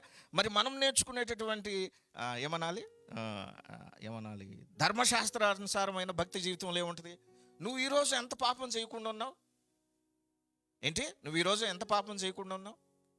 నువ్వు చేయకపోతే నీకేమనిపిస్తుంది అని అంటే మనం కరెక్ట్గానే ఉన్నామని. కానీ ఆత్మ నియమేమంటది? దేవునిని ప్రేమించేవాడిగా నువ్వు ఈరోజు దేవుణ్ణి ప్రేమిస్తున్నట్టు ఎలా ఉన్నావు? రెండిట్లో వ్యత్యాసం ఉందా లేదా? ఆమేన్, హల్లెలూయా. దేవుణ్ణి ప్రేమించినట్టు ఈరోజు నేను బ్రతకడానికి, నేను పాపము చేయకుండా ఉండడానికి చాలా వ్యత్యాసం ఉందట. అందుకని దేవుని కార్యములు మన జీవితంలో మనం అనుభవించేవారిగా ఉండాలి అని అంటే మనకు వచ్చేటటువంటి రోగము, మనకు వచ్చేటటువంటి అప్పు, మనకు వచ్చినప్పుడు మనకు సీజనల్గా వచ్చే పెద్ద ప్రాబ్లమ్స్ అప్పుడే మీరు వాక్యాన్ని ఎత్తిపట్టి ప్రార్థనలు చేసిన, వాక్యాన్ని వెంబడించడానికి ప్రయత్నించినట్లయితే మనం మిస్ అవుతాం. ఇంతకుముందు ఆ విషయాన్ని చాలాసార్లు కూడా చెప్పాను. ప్రాబ్లం వచ్చినప్పుడు బండి తీయకూడదు. ఏంటి చెప్పండి? ప్రాబ్లం వచ్చినప్పుడు బండి తీయకూడదు. బండి ఎప్పుడు నేర్చుకుని ఉండాలి? ఇప్పుడు అర్జెంటుగా వెళ్ళాలి, ఎక్కడికైనా హాస్పిటల్కి వెళ్ళాలి, అర్జెంటుగా వెళ్ళాలి. అప్పుడు దేని మీద వెళ్తాం? ఎవరైనాను వెహికల్ ఉన్నోళ్ళు బండి మీద వెళ్తాం.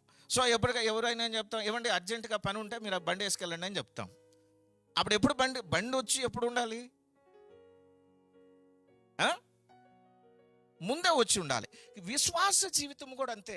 నేను ఆదివారం దేవుని సన్నిధికి వచ్చేది, నేను వాక్యాన్ని వెంబడించడం ఏంటంటే ఐ ప్రాక్టీస్ ద ఆత్మ నియమము లేదనంటే లా ఆఫ్ ద స్పిరిట్. నేను ఆత్మను వెంబడించి బ్రతుకుతానని. అందుకని ఇందాక మనం చదివినటువంటి సిస్టర్ 37 శామ్ మెడిటేషన్ చేయించారు కదా, అక్కడ ఒకసారి వెళ్ళండి.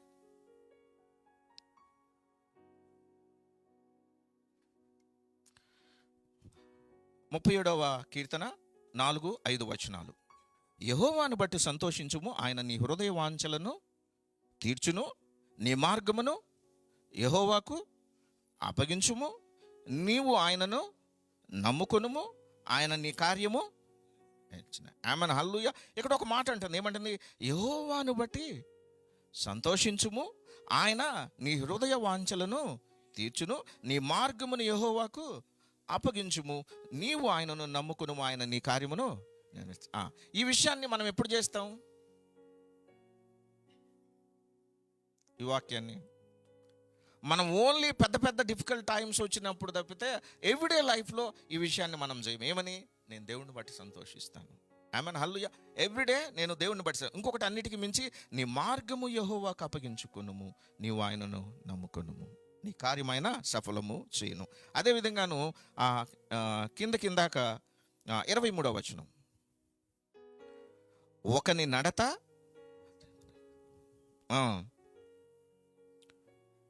ఆమెన్, ఒకని నడత యెహోవా చేతనే స్థిరపరచబడును. మన అందరికీ తెలుసు. మనం ఏమనుకుంటామంటే విశ్వాస జీవితంలో పాపము లేనటువంటి జీవితాన్ని జీవించడానికి మనం పడే ప్రయాస ఎలా ఉంటుంది అని అంటే, జారుడు బండ మీద పైకి ఎక్కాలన్నట్టే ట్రై చేస్తూ ఉంటాం.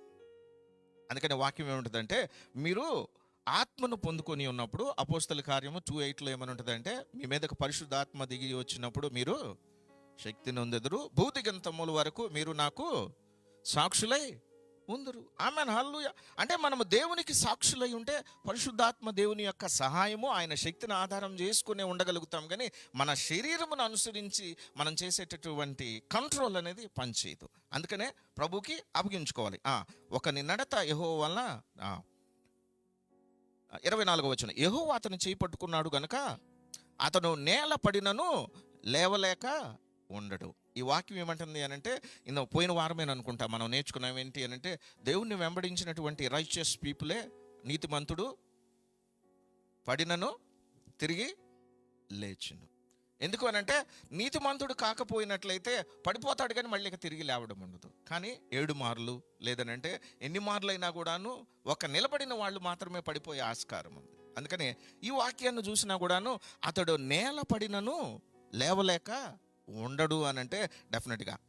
ఆ తర్వాత చూడండి, నేను చిన్నవాడు ఉండండి, నేను చిన్నవాడినై ఉంటిని, ఇప్పుడు ముసలివాడినైనా అయినను నీతిమంతులు విడవబడుట కానీ సంతానము భిక్షమెత్తుట కానీ నేను చూచి ఉండలేదు. ఈ వాక్యాన్ని మీరు ప్రిన్సిపల్గా తీసుకుంటే, మీరు చేయాల్సిన ప్రేయర్ అయినా నేను చేయాల్సిన ప్రేయర్ అయినటువంటి ఏంటంటే, మనము దేవునిని వెంబడించినప్పుడు, దేవునిని కలిగి ఉన్నప్పుడు నీతిమంతులు విడవబడుట కానీ వారి సంతానము భిక్షమెత్తుట కానీ నేను చూచి ఉండలేదు. ఆమెన్, హల్లెలూయా. మన బిడ్డలకి లేదంటే మనము గుర్తుపెట్టుకోవాల్సినటువంటి బేసిక్ ప్రిన్సిపల్ ఏంటంటే, మనల్ని పోషించేది సర్వశక్తిమంతుడైన దేవుడు అన్నటువంటి ప్రిన్సిపల్ మనకు అర్థమైతే, మన జాబ్ ఎలా ఉన్నా లేదంటే మన పరిస్థితులు ఎలా ఉన్నా కూడాను ఈ వాక్యంలో ఉంది, ఇదిగో నీతిమంతులు విడవబడుట కానీ సంతానము భిక్షమెత్తుట కానీ నేను చూచి ఉండలేదు. ఇక్కడ నీతిమంతులు అనే వాక్యాన్ని కనుక మనం అండర్లైన్ చేసుకుంటే, క్రైస్తవులకు అనట్లేదు. ఈ వాక్యం ఏమంటుంది? క్రైస్తవులకు అనట్లేదు. ఎవరికంటుంది? నీతిమంతులు ఏ వ్యక్తులైతే దేవునిని నమ్ముతారో, ఏ వ్యక్తులైతే దేవునిని నమ్మడం అనంటే, ఇదిగో ఈ వాక్యంలో ఉంది, నేను దేవుణ్ణి కలిగి ఉండడాన్ని బట్టి, దేవుణ్ణి వెంబడించడాన్ని బట్టి నా సంతానము భిక్షమెత్తుట. అప్పుడు నువ్వు చేసే ప్రార్థన ఏమై ఉంటుందంటే, ప్రభువా నాకు ఆహారం ఇయ్యనందు. అయా నీతిమంతులు భిక్షమెత్తుట, వారి బిడ్డలు భిక్షమెత్తుట నేను చూచి ఉండలేదని వాక్యంలో ఉంది. అయితే నా బిడ్డలు భిక్షమెత్తడు ప్రభువా, నా బిడ్డలు సమృద్ధిలో ఉంటారు. ఆమెన్, హల్లెలూయా అని దేవునికి కృతజ్ఞత చెల్లిస్తాం. ఆత్మ నియమం ఏం చేస్తుంది అని అంటే, బిఫోర్ ఇట్ అంటే మీరేమై ఉన్నారో కాక ఆత్మ ఏమని చెప్తుందో అది నేనని నమ్మగలగడం. ఆమెన్, హల్లెలూయా. అప్పుడు నా righteousness it is because of the Jesus Christ. దేనివల్ల నా నీతి? యేసు ప్రభువారు నా పక్షాన చెల్లించిన వెలను బట్టి నేను నీతిమంతుడను, నా క్రియలను బట్టి కాదు. ఆమెన్, హల్లెలూయా. అప్పుడు నేను భిక్షం ఎత్తను, నా బిడ్డల భిక్షం ఎత్తరు. దేన్ని బట్టి? నా బిడ్డల భిక్షం ఎందుకు ఇస్తారు? నేను పని చేయకపోయినా లేదంటే నా దగ్గర డబ్బులు లేకపోయినా, నేను సరిగా ఉండకపోతే నాకేమనిపిస్తుంది అని అంటే, అయితే నా పిల్లల పరిస్థితి ఏంటి అని. కానీ నువ్వు దేవుని వాక్యాన్ని నమ్మినప్పుడు, దేవుని వాక్యాన్ని నియమంగా పెట్టుకుంటే నువ్వు అప్పుడు ఏమంటావో తెలుసా? నీతిమంతుడు విడవబడుట కానీ వాని సంతానము భిక్షమెత్తుట కానీ ఉండదండి. తర్వాత చూడండి, అక్కడ ఒక మాట అన్నాడు. ఏమన్నాడు? వాళ్ళు ఏం చేయరు? భిక్షమెత్తరు. అంటే ఏంది? భిక్షమెత్తకపోతే సరిపోద్దా? తర్వాత ఏమంటున్నాడు? దినమెల్లా వారు దయాళులై అప్పు ఇచ్చుచుందురు కానీ సంతానపు వారు ఆశీర్వదించే. ఆమెను హల్లెలూయా. 2 క్లబ్ చేసి ఉన్నాయి అక్కడ. ఏమని ఉంది? అయ్యా వాళ్ళు భిక్షమెత్తరయ్యా. There is no lackness in their life. ఏముంటుందట ఈ వాక్యం? ఏమంటుంది? దినమెల్లా వారు దయాళురై అప్పు ఇచ్చుచుందురు గాని వారి సంతానపు వారు ఆశీర్వదించబడుతురు. వాళ్ళు ఎలా ఉంటారని అంటే జనాలకి అప్పిచ్చేవాళ్ళుగా ఉంటారు. ఎవరు? నీతిమంతులు. ఏ వ్యక్తులైతే దేవునిని, ఈ విషయాన్ని మనము మన ప్రతిరోజు ప్రార్థనలో వాక్యాన్ని ఎత్తిపట్టి ఆత్మ నియమం ప్రకారం, ఇదిగో దెర్ ఇస్ ఎ అబండెన్స్. అందుకనంటే ఆత్మ నియమము మనకి జీవమునిస్తుంది. So always we need to confess those things. అందుకనంటే నేర్చుకున్నటువంటి నియమాలు, ఇప్పుడు మీకు ఈరోజు క్లాస్లో అర్జెంటుగా ఒక నియమం నేర్పించామనుకుందాం, ఏమనాలి, ఒక లా నేర్పించామనుకుందాం. అది నేర్చుకున్న తర్వాత మళ్ళీ దాన్ని మీకు ఆ లా వచ్చా లేదా, ఆ నియమం వచ్చా లేదా అని ఎప్పుడు మళ్ళీ మీకు చూపిస్తారు? టెస్టుల్లో పెడతారు. పెట్టి మీరు ఆ లా నేర్చుకున్నారా లేదా చూస్తారు. నేర్చుకుంటే వాళ్ళు ఆ ఎగ్జామ్లో మంచిగా రాయగలుగుతారు. ఏమిటంటే మేము ఫార్ములా నేర్చుకున్నామండి, జస్ట్ ఆ ఫార్ములాని ఫాలో అయ్యాము, మేము ఆటోమేటిక్గా రాయగలిగామని. ఇక్కడ కూడా అంతే. ఎప్పుడైతే మనము దేవుని వాక్యాన్ని ప్రతిరోజు కన్ఫెస్ చేసి, ప్రతిరోజు దాన్ని మాట్లాడి, ప్రతిరోజు మన జీవితంలో దాన్ని మనం ప్రకటించుకుంటామో అప్పుడు అది హృదయంలో నాటబడుతుంది. అప్పుడు ఏమంటున్నాడు చూడండి, దినమెల్లా వారు దయాళురై అప్పు ఇచ్చుచుందురు వారి సంతానపు వారు తర్వాత ఇంకోటి అంటున్నాడు. ఏమంటున్నాడు? కీడు చేయటం అని మేలు చేయము. 26వ వచనం 27వ వచనం 2 కలిపి చెప్పండి నాకు ఒకసారి. మీరు ప్రిన్సిపల్స్ నియమాలు నేర్చుకుంటున్నారు కాబట్టి తెలియాలి డిఫరెన్స్. 26, 27 కలిపి చెప్పండి. ఏంటది?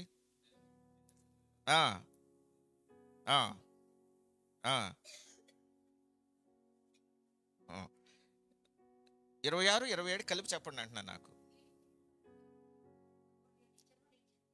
దాని అర్థం ఏంటంటే,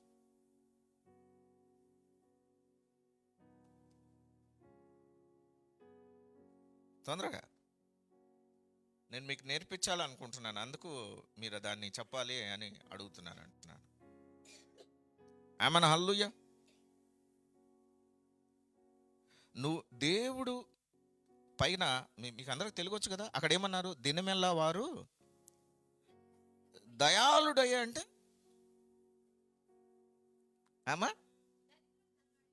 కనికరం కలిగిన వాడు. కనికరం కలిగిన వాళ్ళు ఎలా ఉంటారట? ఇక్కడ చెప్పింది ఏంటంటే కనికరం కలిగి వాళ్ళు అప్పిస్తారని. ఎందుకు అప్పిస్తారంటే వాళ్ళు కనికరం కలిగి ఉన్నారు కాబట్టి. ఆమెను హల్లెలూయా. మనకి ఇది అందరికీ ఇష్టం, మనందరికీ. కానీ దాని కింద ఏముంది? కీడు చేయటమా అని మేలు చేయము, అప్పుడు నిత్యము నీవు. దేవుడి నీ చేతిలో నువ్వు ఇంకొకరికి అప్పిచ్చే స్థితిలో ఉండే విధంగా ఆత్మ నియమం పెట్టి అక్కడ ఒక డిస్క్లైమర్ కూడా పెట్టాడు. ఏమని పెట్టాడు? ఒకవేళ నువ్వు గనక కీడు చేయటం మాని మేలు చేయము, అప్పుడు నీవు నిత్యము నిలుచుదు. నేను దేవుణ్ణి నమ్ముకొని ఉన్నాను, దేవుడు నా జీవితంలో ఉన్నాడు, దేవుని యొక్క ఆత్మ నియమము నా బిడ్డల భిక్షమెత్తుట చేయదని చెప్తా ఉంది. అయితే నా బిడ్డలు అనేక మందికి అప్పిస్తారని మనం గోళ్ళ మీద రాసుకుంటాం. ఏం చేస్తాం? గోళ్ళ మీద రాసుకుంటాం. కానీ కీడు చేయటం మాత్రం మానం. అప్పుడు ఇప్పుడు స్టెప్స్ ఏమనాలి, మనం కనుక మ్యాథమెటిక్స్ లాలో ఒక 3 స్టెప్పులు చేసిన తర్వాత 4వ స్టెప్ ఎగరగొట్టామనుకోండి, అప్పుడు లాస్ట్కి ఆన్సర్ ఏమొస్తుంది? తప్పు వస్తుంది. ఎందుకని? ప్రిన్సిపల్ని, లాని ఉన్నట్టుగా ఫాలో అవ్వాలి. కానీ మనకి 10 లాలు ఏమనాలి, 10 ఆజ్ఞల గురించి బాగా తెలుసు, కానీ దేవుని వాక్యానుసారంగా ఉన్నటువంటి మాటలు మన జీవితాల్లో అప్లికబిలిటీకి తెలియదు. కిందకు చూడండి, 28వ వచనం.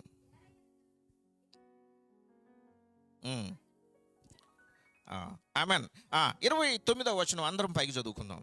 నీతిమంతులు భూమిని స్వతంత్రించుకొందురు, వారి దానిలో నిత్యము నివసించు. బైబిల్ మొత్తం ఒక విశ్వాసికి, దేవునిని కలిగి ఉన్నటువంటి వ్యక్తికి ఇచ్చినటువంటి అధికారము కలిగినటువంటి విశ్వాస జీవితాన్ని ఒక బిలీవర్కి ఇస్తే, ఈరోజు మనం ఎలా ఉన్నాము అని అంటే, మన సమస్యలు ఇబ్బందుల చేత పీడించబడిన వాళ్ళందరూ ఒక గుంపుగా కూడుకొని వీళ్ళు ప్రార్థనలని, లేదంటే వాక్యమని, సంఘం అని చెప్పి ఆడ చేసే పని ఏంటంటే, మా ప్రాబ్లమ్స్ గురించి మీరు ప్రార్థన చేయండి, మీ ప్రాబ్లమ్స్ గురించి మేము ప్రార్థన చేస్తాం మనందరము అని ఇలాంటి ప్రదేశాలుగా ఉన్నాయే కానీ ఈ వాక్యంలో చెప్పబడినట్లుగా ఇదిగోండి, దేవునిని స్తుతించుట కొరకు, దేవునిని మహింపరచుటకు మేము ఈ ప్రదేశానికి వచ్చాం, దేవుని సన్నిధికి, దేవుని కొరకు వచ్చాం. ఆమేన్, హల్లెలూయా. ఎందుకోసమనంటే ఈ వాక్యం అంతా కూడా ఎలా ఉంటుంది అని అంటే, నీ పర్సనల్ లైఫ్లో దేవునితో ఒంటరిగా నువ్వు గడిపేదే ప్రార్థన. ఆమేన్, హల్లెలూయా. మనము దేవునితో ఒంటరిగా ఉన్నప్పుడు మనం చేసేటటువంటిది ప్రార్థన. మిగతాదంతా కూడా ఏంటి అని అంటే, ఒకటి ఏమనాలి, ఆత్మ నియమమును అనుసరించి బ్రతకడం. అండ్ సెకండ్ థింగ్ ఈజ్, బయట వాళ్ళకి చెప్పేదంతా కూడాను దేవుని యొక్క ఆశ్చర్య అద్భుత కార్యములు. దేవుడు మన జీవితంలో everyday salvation of the lord in everyday మన జీవితంలో. ఆమేన్, హల్లెలూయా. ఇప్పుడు ఒకసారి ఆలోచించండి, మనం వేరెవరికైనా చెప్పేటటువంటి సువార్తలో ఇవేమన్నా ఉంటాయా? ఆత్మనియమం ఏమన్నా ఉంటుందా?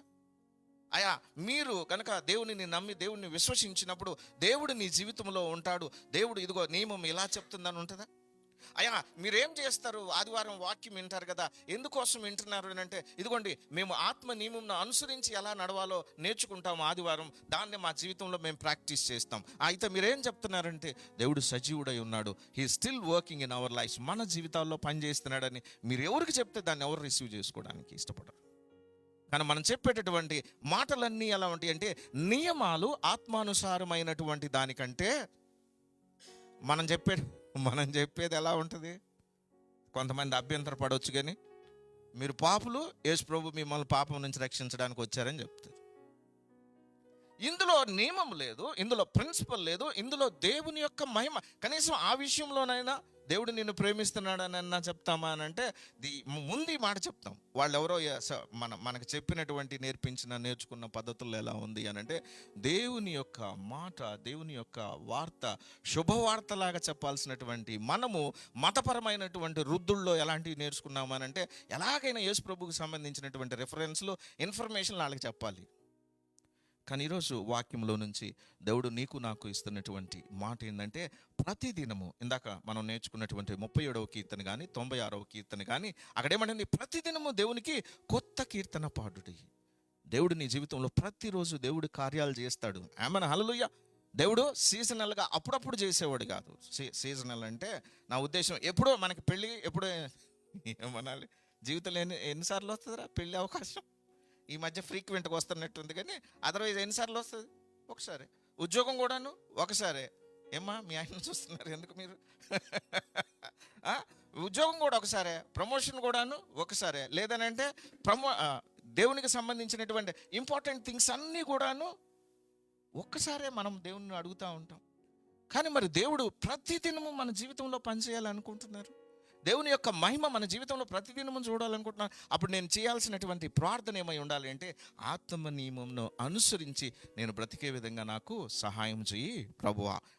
ఈ మాటను ఒకసారి చూపిస్తాను చూడండి. నిన్న చదువుకున్నటువంటి మాటను బట్టి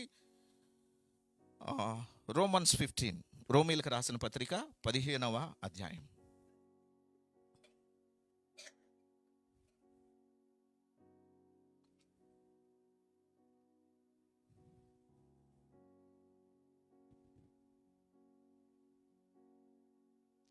పదిహేడవ వచనం.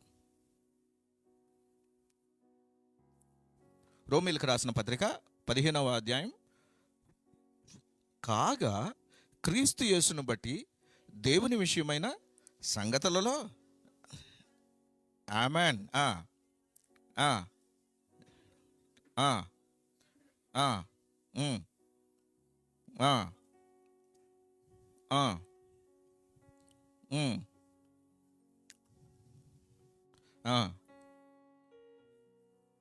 ఆమేన్, ఆమేన్.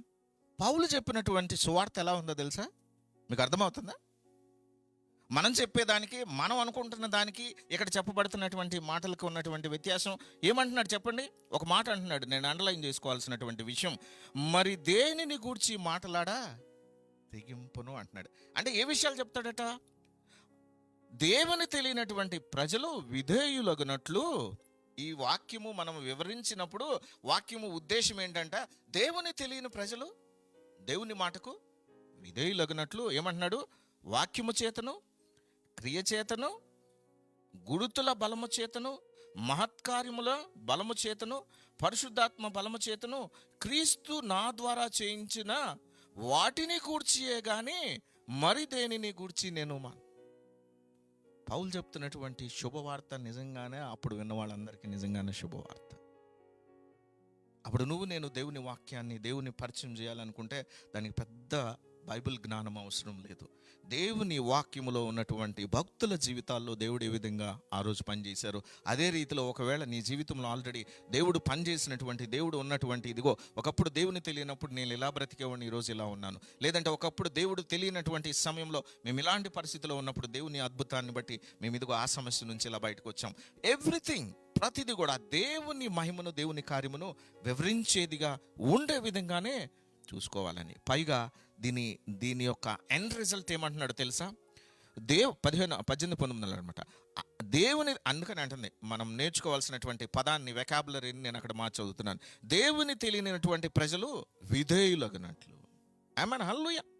అప్పుడు ప్రతి ఒక్కరము కూడాను దేవుని వాక్యంలో దేవుణ్ణి వెంబడిస్తూ ఉన్నప్పుడు మనకు తెలియాల్సినటువంటి విషయం ఏంటంటే, 93 ఇందాక చదువుకున్నట్టు ప్రతిరోజు కూడా దేవునికి సంబంధించినటువంటి కీర్తన, నూతన కీర్తన, ప్రభువా నేను పాడాలి, ప్రభువా నీవు ఎవ్రీడే నా జీవితంలో పనిచేస్తున్నట్లుగా, నీవు నా జీవితంలో ఉన్నావు అన్నదానికి గుర్తుగా నేను తెలుసుకున్నట్లుగా నిన్ను వెంబడిస్తాను ప్రభువా. ఆమేన్, హల్లెలూయా. మనకు బైబిల్ కనుక సరిగా అర్థమైతే, ఇంతకుముందు చాలాసార్లు కూడా మళ్ళీ ఆ మాటను చెప్పాను. 1 యోహాను 1 దగ్గర ఉంది, మేము దేనిని నిదానించి తాకి చూచి అనుభవించితిమో దానిని ప్రత్యక్షమైనటువంటి దానిని గురించి మీకు వివరించుచున్నాము. ఆమేన్, హల్లెలూయా. వాళ్ళకి చాలా స్పష్టత ఉంది వాళ్ళు వివరించే అంశాలు. ఈరోజు నేనే ధర్మశాస్త్రానుసారమైనటువంటి నియమము లేనటువంటి, ఆత్మ నియమం లేనటువంటి భక్తిని వెంబడిస్తున్నాం కాబట్టి ఫాలో అయ్యే మనకే డిఫికల్ట్. మనం ఇంకోళ్ళని వెంబడించమని చెప్పినప్పుడు కూడా ఏమనిపిస్తుంది అని అంటే, వాళ్ళు ఉన్నటువంటి స్థితి నుంచి, వాళ్ళ పద్ధతుల నుంచి, వాళ్ళ యొక్క ఆచారాల నుంచి విడిచి మనం చెప్పే వాటిని చేయాలనిపిస్తుంది. కానీ ఈరోజు వాక్యం ఏమంటుందో తెలుసా? ఆత్మ యొక్క నియమము జీవం ఇస్తుంది. ఆమేన్, హల్లెలూయా. అందుకని ఈ న్యూ ఇయర్లో మనం తీసుకోవాల్సినటువంటి రిజల్యూషన్ కూడా ఏమన్నా ఉందంటే, ప్రభువా ఆత్మ నియమమును అనుసరించి బ్రతుకుటము నాకు నేర్పించు. ఆమేన్, హల్లెలూయా. ఆత్మ నియమములో రైచియస్ అంటే మన నీతి దేన్ని బట్టి? యేసు ప్రభువుని వారిని బట్టి. మన లాక్నెస్ అంటే మనకి ఏదైనా కొదువై ఉన్నప్పుడు, మరణం ఉన్నప్పుడు, అప్పుడు జీవము దేన్ని బట్టి? అది కూడాను ఆత్మమును బట్టే. అప్పుడు ఏదైనా, అందుకని అంటుంది మన జీవితంలోనూ మన కుటుంబంలోనూ ఫైనాన్షియల్ నీడ్ అయినా ఉండండి, లేదంటే ఇప్పుడు మనం కనుక ఆత్మ నియమమును బట్టి మీ జీవితంలో ఫైనాన్షియల్ నీడ్ ఉంటే వాక్యమే దానికి ఆధారం అన్నాం అనుకోండి, అప్పుడు ఏమనిపిస్తారు? కొంతమంది వాక్యాన్ని కనుక బోధించే వాళ్ళు ఏమంటారంటే, ఎక్కడ ఉందండి దేవునికి సంబంధించిన దాంట్లో ఏమనాలి? ఆత్మ నియమంలో దేవుడు అది చేస్తాడని. ఇందాక మనం చదువుకున్నాం 37వ కీర్తనలో. 37వ కీర్తన ఏమంది? నీతిమంతులు బిడ్డలు విడవబడుట కానీ భిక్ష. అందుకని ఏమంటున్నాడు? ఒక పేరు పెట్టి చెప్పలేదు. ఏమని? ఇదిగోండి ఫలానా భక్తుడి పేరు అని చెప్పి ఒక పేరు చెప్పలేదు. ఏం చెప్పాడు అని అంటే, నీతిమంతులు, ఏ వ్యక్తులైతే దేవుణ్ణి వెంబడించేవారిగా ఉంటారో, ఏ వ్యక్తులైతే దేవుణ్ణి నమ్మేవారిగా ఉంటారో వారట. అప్పుడు నువ్వు చూసుకోవాల్సింది ఏంది? నేను I'm righteous because of the Christ, నేను క్రీస్తు వలన నీతిమంతుడై ఉన్నాను. ఆమేన్, హల్లెలూయా. బైబుల్లో చెప్పినటువంటి మాటను యాజ్ టీస్గా, this is the principle, I will live in it, I will follow it అని కనుక నువ్వు దాన్ని అనుసరించే వ్యక్తిగా ఉన్నప్పుడు దేవుడిచ్చినటువంటి అద్భుతం ఏంటి అని అంటే, విడవబడరని పైగా అంటున్నటువంటి వాళ్ళు భిక్షమెత్తరు కానీ దయాళురై ఉండి అప్పు ఇచ్చేవారిగా ఉంటారు. ఆమేన్, హల్లెలూయా.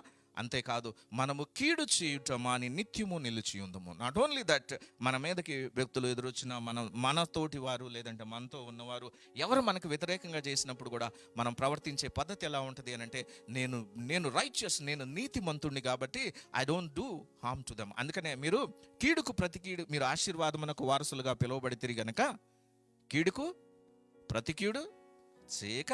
అందుకని మనం పగ తీర్చుకోవడానికి ట్రై చేస్తాం. మనకు నచ్చని వాళ్ళు ఏమన్నా మాట అంటే తిరిగి ఒక మాట అంటాం. మనకు నచ్చని వాళ్ళు ఏమన్నా మనకి నష్టం చేసిన వాళ్ళ మీద మన కోపం వస్తుంది, బాధ వస్తుంది కాబట్టి వాళ్ళ గురించి వ్యతిరేకంగా మాట్లాడుతూ ఉంటాం. కానీ వాక్యం ఏమంటుంది అని అంటే, మీరు కీడుకు ప్రతి కీడు చేయక దూషణకు ప్రతి దూషణ చేయక వారిని ఎందుకు ఆ మాట అన్నాడు? ఎందుకు ఆ మాట అన్నాడు? ఆత్మ నియమం ఏమంటుందంటే, మిమ్మల్ని ఆశీర్వాదమునకు వారసులుగా పిలిచారు కాబట్టి ఎందుకు మీరు అది చేయాలి అని అంటే, నాకు అదే అంటుంది, నాకేమొద్దండి ప్రార్థనకి సమాధానం కావాలి అని అంటే, నీ ప్రార్థనకి సమాధానమే వస్తుంది. లేదు లేదు లేదు, నేను ఆశీర్వాదమునకు ఏమనాలి, వారసులుగా పిలువబడ్డాను కాబట్టి నేను వీళ్ళకి కీడు చేయను. నేను I will control my self. నేను వాళ్ళకి హాని చేయకుండా, వాళ్ళకి తిరిగి చేయకుండా ఉండడానికి, ఎందుకోసం? నేను వారసుడిగా పిలువబడ్డాను కాబట్టి. హల్లెలూయా. అప్పుడు దేవుడు నిన్నుంచే పద్ధతి ఏంటంటేనంట, నీవు వారికి అప్పిచ్చుదువు కానీ నీవు ఆహారము లేకుండా, అంటే ఎక్కడి నుంచి ఎక్కడికి దేవుని కంపారిజన్ అంటే, నువ్వు ఆహారం లేకుండా భిక్షం ఎత్తుకోవడం అనేది జీరో స్థాయి అని కూడా అను. భిక్షం ఎత్తుకోవడం అంటే మైనస్ స్థాయి అనుకుందామా? భిక్షం ఎత్తుకోవడం మైనస్ స్థాయా, అప్పు చేయడం మైనస్ స్థాయా? భిక్షగాడికి అప్పు ఉండదు, తెలుసు కదా ఆ విషయం. మన దగ్గర బొచ్చడు అప్పు ఉంది.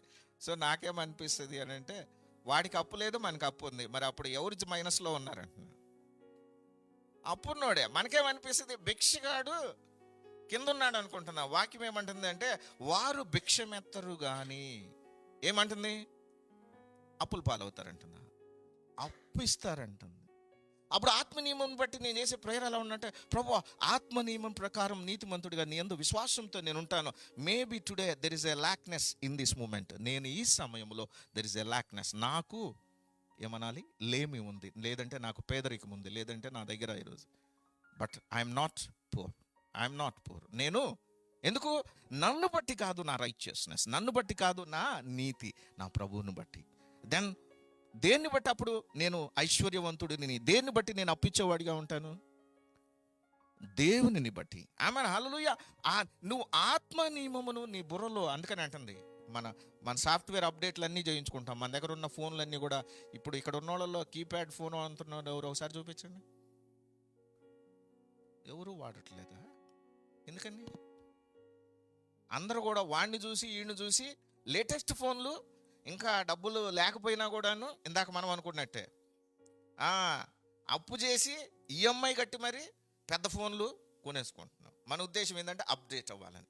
వాక్యం ఈరోజు ఈ 2026లో మనల్ని అప్డేట్ అవ్వమంటుంది. ఏమంటుందంటే, ఆత్మ నియమమును అనుసరించి ప్రభువా I will live. So Bible చదివినప్పుడు ఆత్మ నియమం నాకేమని చెప్తుంది, నేను ఏమని వాక్యం సెలవిస్తుంది, అదే నేను ప్రభువా, నేనున్న స్థితి కాదు.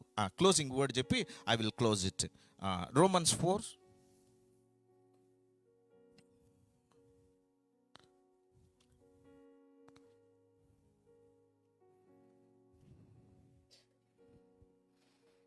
మనందరికీ తెలిసినటువంటి మాటే. 18వ వచనం నుంచి అందరం పైకి చదువుకొచ్చున్నాం. 4వ అధ్యాయం 18వ వచనం, రోమీయులకు రాసిన నీ సంతానము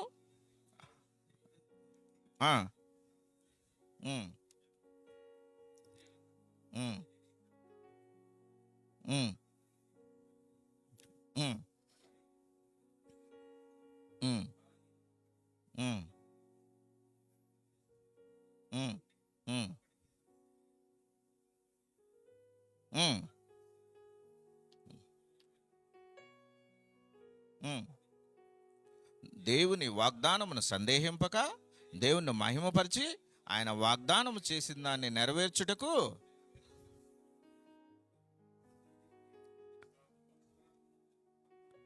ఆమెన్. కరెక్ట్గా ఆత్మ నియమాన్ని మనం నేర్చుకునే ప్రాసెస్లో ఉన్నాం. హల్లెలూయా. ఇక్కడ అబ్రహాం ఏం చేస్తున్నాడు ఇక్కడ చెప్పండి ఏమ్మా? అబ్రహాం ఎలా ఆలోచిస్తున్నాడు చెప్పాలి. ఈ వాక్యం చదివి 18వ వచనం చదివి చెప్పండి, మీకు ప్రిన్సిపల్ అర్థమైందని నేను అనుకుంటా. 18వ వచనం చదువువచ్చిన వాళ్ళందరూ చెప్పొచ్చు. 18వ వచనం మనకేం చెప్తుంది? విశ్వసించాడు, ఇంకా సందేహించలేదు. దేనిని బట్టి? అక్కడ ఉన్నది చెప్పండి అంటున్నాను. మళ్ళీ మీరు అక్కడ ఏమని ఉందో అదే చెప్పండి. అక్కడ ఉన్నదే చెప్పమంటున్నాను. ఏమ్మా? నేను 18వ వచనమే అడుగుతున్నాను, అంతవరకే చెప్పండి. నీ సంతానము ఇలాగు ఉండునని చెప్పిన దానిని బట్టి, దానిపైన ఏముంది? నిన్ను అనేక జనములుగా తండ్రిగా నియమించితినని రాయబడి ఉంది. నాలాంటోడు వచ్చి, ప్రాఫిట్ వచ్చి, ఇదిగో నీ జీవితంలో నీకు బిడ్డలు కలగబోతున్నారు, ఇదిగో తెల్ల బిడ్డ, జుట్టు పొడుగున్న బిడ్డ, అదిగా చెప్పింది. ఇక్కడ రాయబడి ఉందట. ఏమని ఉంది? నేను అనేక జనములకు తండ్రిగా నియమించితనని రాయబడి ఉంది. నీ సంతానము ఇలాగూ ఉండునని చెప్పిన దానిని బట్టి తాను అనేక జనములకు తండ్రి అగునట్లు నిరీక్షణకు ఆధానము లేనప్పుడు నిరీక్షణ కలిగి అతను నమ్మెను. ఆమెను హల్లెలూయా. అప్పుడు బిడ్డలు లేనటువంటి అబ్రహాం హృదయంలో ఏమని నమ్ముతున్నాడు? దేవుణ్ణి నమ్మాడు. ఇక్కడ నమ్ముతుంది ఏంటంటే, నేను ఫాదర్ని. అబ్రహాం ఏమని నమ్ముతున్నాడు? దేవుడు నాకు బిడ్డలు ఇస్తున్నాడు కాదు, నేను ఎవరిని? నేను ఫాదర్ని. నేను ఫాదర్ని అని ఎప్పుడు? లోకం ఏమంటుంది? నువ్వు గొడ్రాలు అంటుంది, లేదంటే నువ్వు పిల్లలు లేనోడు అంటుంది. ఆత్మ నీమేమంటుంది? ఏమని రాయబడి ఉంది? నువ్వు తండ్రివి కాదు, నీవు అనేక జన్మలకు. అప్పుడు అబ్రహాం ఏం చేస్తున్నాడు అంటే, నాకు పిల్లలు లేరు కాబట్టి నేను గొడ్రాలు వాడిని, లేదనంటే పిల్లలు లేనోడిని అనుకోవట్లా. పిల్లలు లేనప్పుడు నేను అనేక జన్మలకు తండ్రి అంటున్నాడు. అప్పుడు నా దగ్గర డబ్బులు లేవు, లేదంటే నాకు జబ్బు ఉంది. అప్పుడు నా ఆత్మ నియమం నాకేం చెప్తుంది? నా దగ్గర డబ్బులు లేకపోతే అనేకులకు అప్పు ఇచ్చువాడివిగా నువ్వు ఉంటావు, కానీ రాయబడిన దానిని బట్టి నేను నమ్ముచున్నాను అని ఇక్కడ రాయబడింది. కాబట్టి అయితే నేను నమ్ముతున్నాను, అయితే నేను అనేక మందికి అప్పు ఇస్తాను. ఆమేన్, హల్లెలూయా. దేవుడు నా అప్పులు తీరుస్తాడు కాదు. ఈ వాక్యం ఏమంటుంది? నీవు వాక్యంలో అందుకని అంటుంది. కొంతమంది ఏం చెబుతారు, దేవుడు అప్పులు తీరుస్తాడు అంటే నిజమే ఆ మాట. ఎందుకు? దేవుడు ఏమంటున్నాడు? నీ అప్పులు తీరుస్తానంటలా, నువ్వు అప్పిచ్చేవాడిగా చేస్తానంటున్నాడు. నిన్ను తలగా ఉంచుతాను, తోకగా ఉంచును, నీవు అప్పిచ్చేవాడిగా. కానీ మనం ఏం ప్రార్థన చేస్తాం?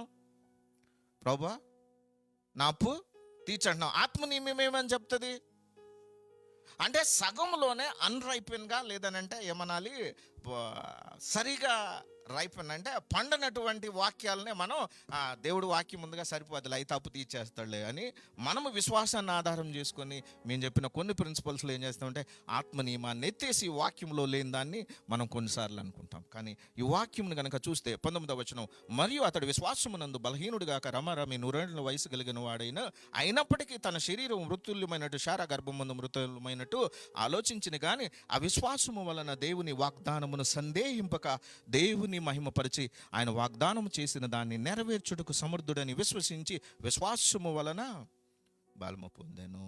ఆమేన్, హల్లెలూయా. By faith he got that. అందుకనే విశ్వాసము వలన బలము పొందెను. అప్పుడు ఆత్మ నియమము, నువ్వున్న సిచ్యువేషన్లో నువ్వు ఈరోజు ఏమని ఆలోచిస్తున్నావు అన్నది ఇట్ మ్యాటర్స్. ఏది ఇంపార్టెంట్? నువ్వు ఈరోజు ఏం ఆలోచిస్తున్నావు అన్నది ఇంపార్టెంట్. అబ్రహాం ఏం ఆలోచిస్తున్నాడు? అబ్రహాంని అడిగారు అనుకోండి, మీరు ఏమనాలి? మీకు పిల్లలు ఎంతమంది అంటే ఏమంటాడు? నేను అనేక మందికి తండ్రిని అంత. ఎవరైనా వాళ్ళ ఇంటి పక్క వాళ్ళు అంటే వాళ్ళు గేలి చేయొచ్చు, వీడికి అసలు పిల్లలే లేరని. కానీ తానేమని చెప్తాడు? నేను తండ్రిని. అలాంటప్పుడు ఈ వాక్యము ఆత్మ సంబంధమైనని చెప్పి పైన ఎతకమంటుందా, లేదనంటే ఆత్మ సంబంధమైన విషయాన్ని బట్టి రాయబడిన దాన్ని బట్టి చెప్పబడిన దాన్ని బట్టి తనకు పిల్లలు లేని సమయంలో తండ్రిగా ఉన్న సంగతి చెప్తుందా? ప్రతిదీ కూడాను ఆత్మ నియమము ఫిజికల్గా మేనిఫెస్ట్ అవుతుంది. ఆమేన్, హల్లెలూయా. ఫిజికల్గా మనం చూసే అన్నీ కూడాను ఆత్మ నియమంలో భాగమై ఉంటుంది. అంటే ఆత్మ నియమం లేకుండా ఫిజికల్ థింగ్స్ ఉండవు, ఫిజికల్ థింగ్స్ లేకుండా ఆత్మ నియమం ఉండొచ్చు, కానీ ఆత్మ నియమం లేకుండా. అందుకని ఈ నూతన సంవత్సరంలో మనందరము కూడాను లివ్ బై, అందుకని అంటుంది ఆత్మ నియమమును అనుసరించి నేను బ్రతుకుతాను ప్రభువా, టీచ్ మీ, నాకు అది నేర్పించు. అప్పుడు నేనేం ఆలోచించాలి? అందుకని అంటుంది ఈ 4:17 4:18 కూడాను మనం మెడిటేట్ చేస్తే ప్రభువా టీచ్ మీ. అందుకని ఏమనాలి? టీచ్ చేస్తున్నప్పుడు ఏమనాలి? నేర్చుకునేటప్పుడు ప్రయత్నించినప్పుడు ఎలా ఉంటుంది? సూత్రాలు ప్రాక్టీస్ చేసేటప్పుడు, సూత్రాలు కానీ ఫార్ములాలు ప్రాక్టీస్ చేసేటప్పుడు డిఫికల్ట్గా ఉంటుంది, ఇంకా తప్పులు అవుతూ ఉంటాయి. ఎందుకు? ఫార్ములా సరిగా నేర్చుకోం కాబట్టి. అప్పుడు మెథడ్ ఏంటి? మళ్ళీ మళ్ళీ ఆ ప్రిన్సిపల్ని, ఆ సూత్రాన్ని ప్రాక్టీస్ చేయడం. అప్పుడు ఎవ్రీడేలో నీకు వచ్చే ప్రతి డిఫికల్టీలో కూడాను ఆత్మ నియమం అనుసరించి నీవు నమ్మి మాట్లాడడం మొదలుపెట్టిన రోజున you will see the result. ఆమెన్. హల్లెలూయా. అందుకని ఆ వాక్యం ఏమంటుంది? మీరు అడుగు వాటికంటే, ఊహించు వాటికంటే అత్యధికముగా చేయగలిగినటువంటి దేవునికి మహిమ కలుగునుగాక. అలాంటప్పుడు ఆత్మ నియమం నీకు అర్థం కావాలి అని అంటే దేవుని కార్యాలు గురుతుల బలము చేత, science and the wonders to believe the Gentiles, దేవుని తెలియనటువంటి ప్రజలు విధేయులగినట్లుగా. అందుకనే ఆ 15వ వచనాన్ని ఇందాక మనం చదువుకున్నాం. ఈరోజు మనం ఏంటంటే ఆత్మ నియమము లేని ప్రభువుని మనం ప్రకటించొద్దు. ఆత్మ నియమం కలిగినటువంటి దేవుని మహిమను కనబరిచేటటువంటి దృష్ట్యాంతాలను నేను, అందుకని అంటుంది ఏమండి, నాకు సాక్ష్యం దొరికిన తర్వాత అప్పుడు చెప్తానని కాదు వాక్యం అంటుంది. దేవుని వాక్యములో ఉన్నటువంటి ప్రతి ఇన్సిడెంట్ కూడాను మనకి గుర్తుగా ఉంది. అబ్రహాముకు ఉన్నటువంటి విశ్వాసము గల వారందరూ వారసులగునట్లుగా వాగ్దానం ఇవ్వబడింది. ఆమెన్. హల్లెలూయా. వాగ్దానములు ఎవరికి ఇవ్వబడింది? అబ్రహామునికి ఉన్నట్టే విశ్వాసము గల వారందరికీ వారసులగునట్లుగా ఇవ్వబడింది. సో ఈ బైబిల్లో ఉన్నటువంటి ప్రతి దాన్ని కూడా ప్రిన్సిపల్గా, ఆమెన్. హల్లెలూయా, ఐ విల్ డూ ఇట్. అందుకని అంటుంది సండే మనం వచ్చినప్పుడు కానీ మన లైఫ్లో మనం వాక్యాన్ని మెడిటేట్ చేసినప్పుడు కూడా ఎలా ఉండాలంటే ఏ ప్రిన్సిపల్ ఉంది, ఏ ఫార్ములా ఉంది, అయితే ఇక్కడ ఉంది కాబట్టి ఐఎమ్ ట్రస్టింగ్. ఆమెన్. హల్లెలూయా. అప్పుడు అబ్రహాం జీవితంలో ఫార్ములా ఉంది, ఆత్మ నియమం ఉంది. అదేం చెప్తుంది? నీకు పిల్లలు లేరు అన్నది కాదు truth. What is the truth? రాయబడి ఉన్నదే ట్రూత్ నా జీవితంలో. అప్పుడేమవుతుంది అంటే రాయబడింది నీ జీవితంలో ప్రత్యక్షపరచబడుతుంది. నేను ఈ వాక్యాన్ని చెప్పి ముగిస్తాను. ఫస్ట్ జాన్ మనం ఇందాక చదువుకున్నాం కదా,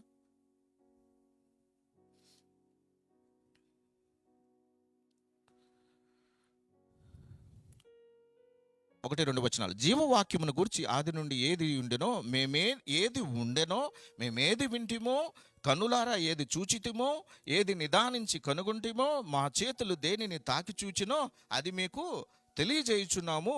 ఆ జీవము ప్రత్యక్షమాయను. ఆమేన్. హల్లెలూయా. ఈ సంవత్సరానికి దేవుడిచ్చినటువంటి ప్రామిస్ని చెప్తాను ఒకసారి. యెషయా 3వ అధ్యాయం. యెహోషువ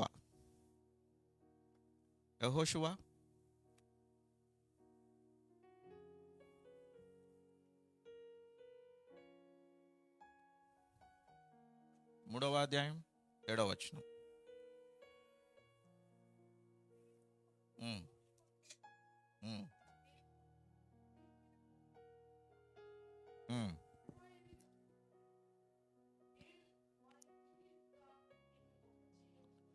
ఆమేన్. హల్లెలూయా, హల్లెలూయా.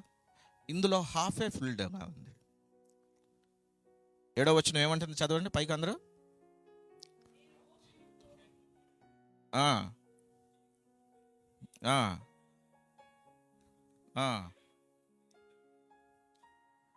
ఆమేన్. దేవుడు ఈ మాట నీ జీవితంలో హాఫ్ ఫిల్ఫిల్ చేశాడు అంటున్నాను. హాఫ్ ఫిల్ఫిల్ చేశాడంట. ఏంటి ఆ ఫిల్ అయిన హాఫ్?